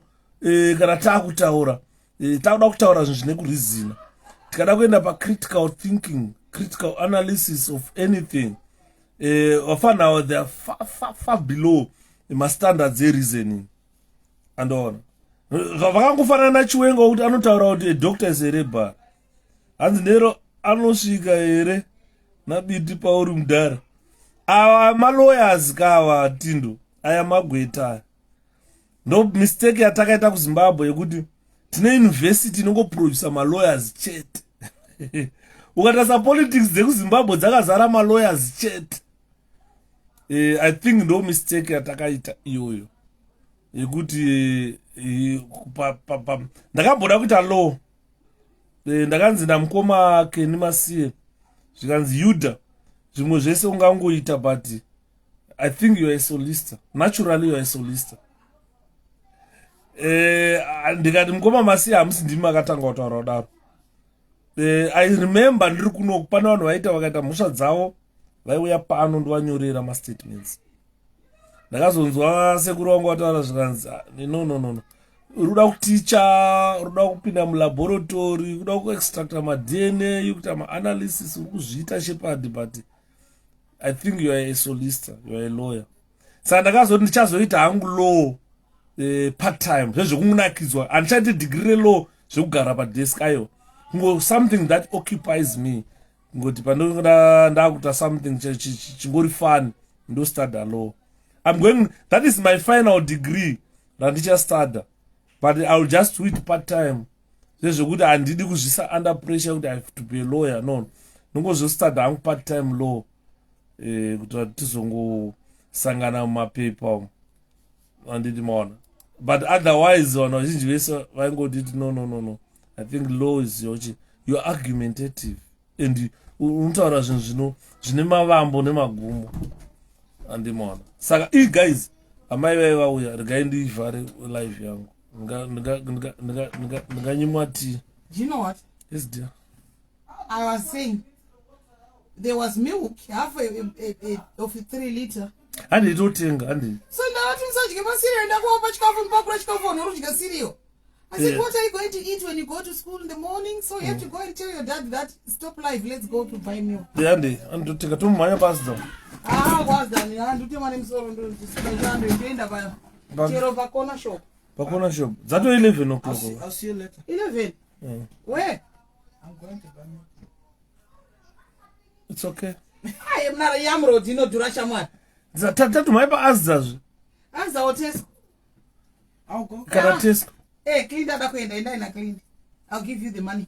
Because I've got a headache. Can you find me paracetamol? Okay. Is it not in your bag? Check. Are you going to drive? No. It's night time. Alright guys, regai ndinotenga mukaka.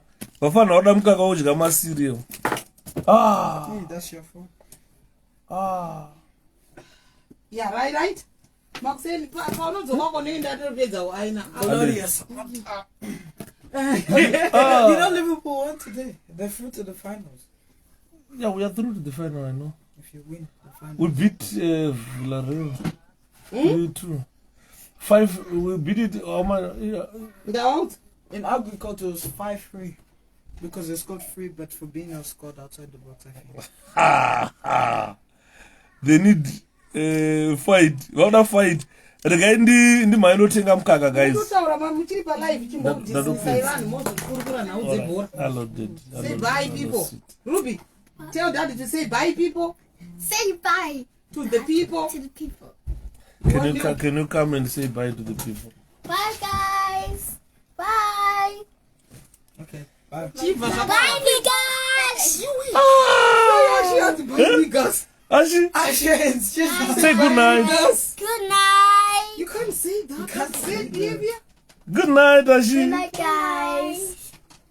Go to bed. Yeah, bedtime. You need to change. Apa padi DNA wanaongwa. Uzokazi mgabe bana. Iwe ibvapo pamani iwe zvinozopostwa kunengere nokoyo. Ayo ndokuropa kumberu. Ndobvisa boss andidi vana panukitipa. Azvizwa here fu. Azvi. Crop that out. Bye bye guys. Good night. Tuonana mangwana naye. Good night Eustace. Good night mfana. Tuonana mangwana. Uzofona mfana. Sorry, andotanga ndadzikisira vanhu but akusi kudzikisira vanhu. Bo ngoma. Mangwana bye. Bye bye. Simba tutaura mangwana. Good night. Good night, everyone. Hero.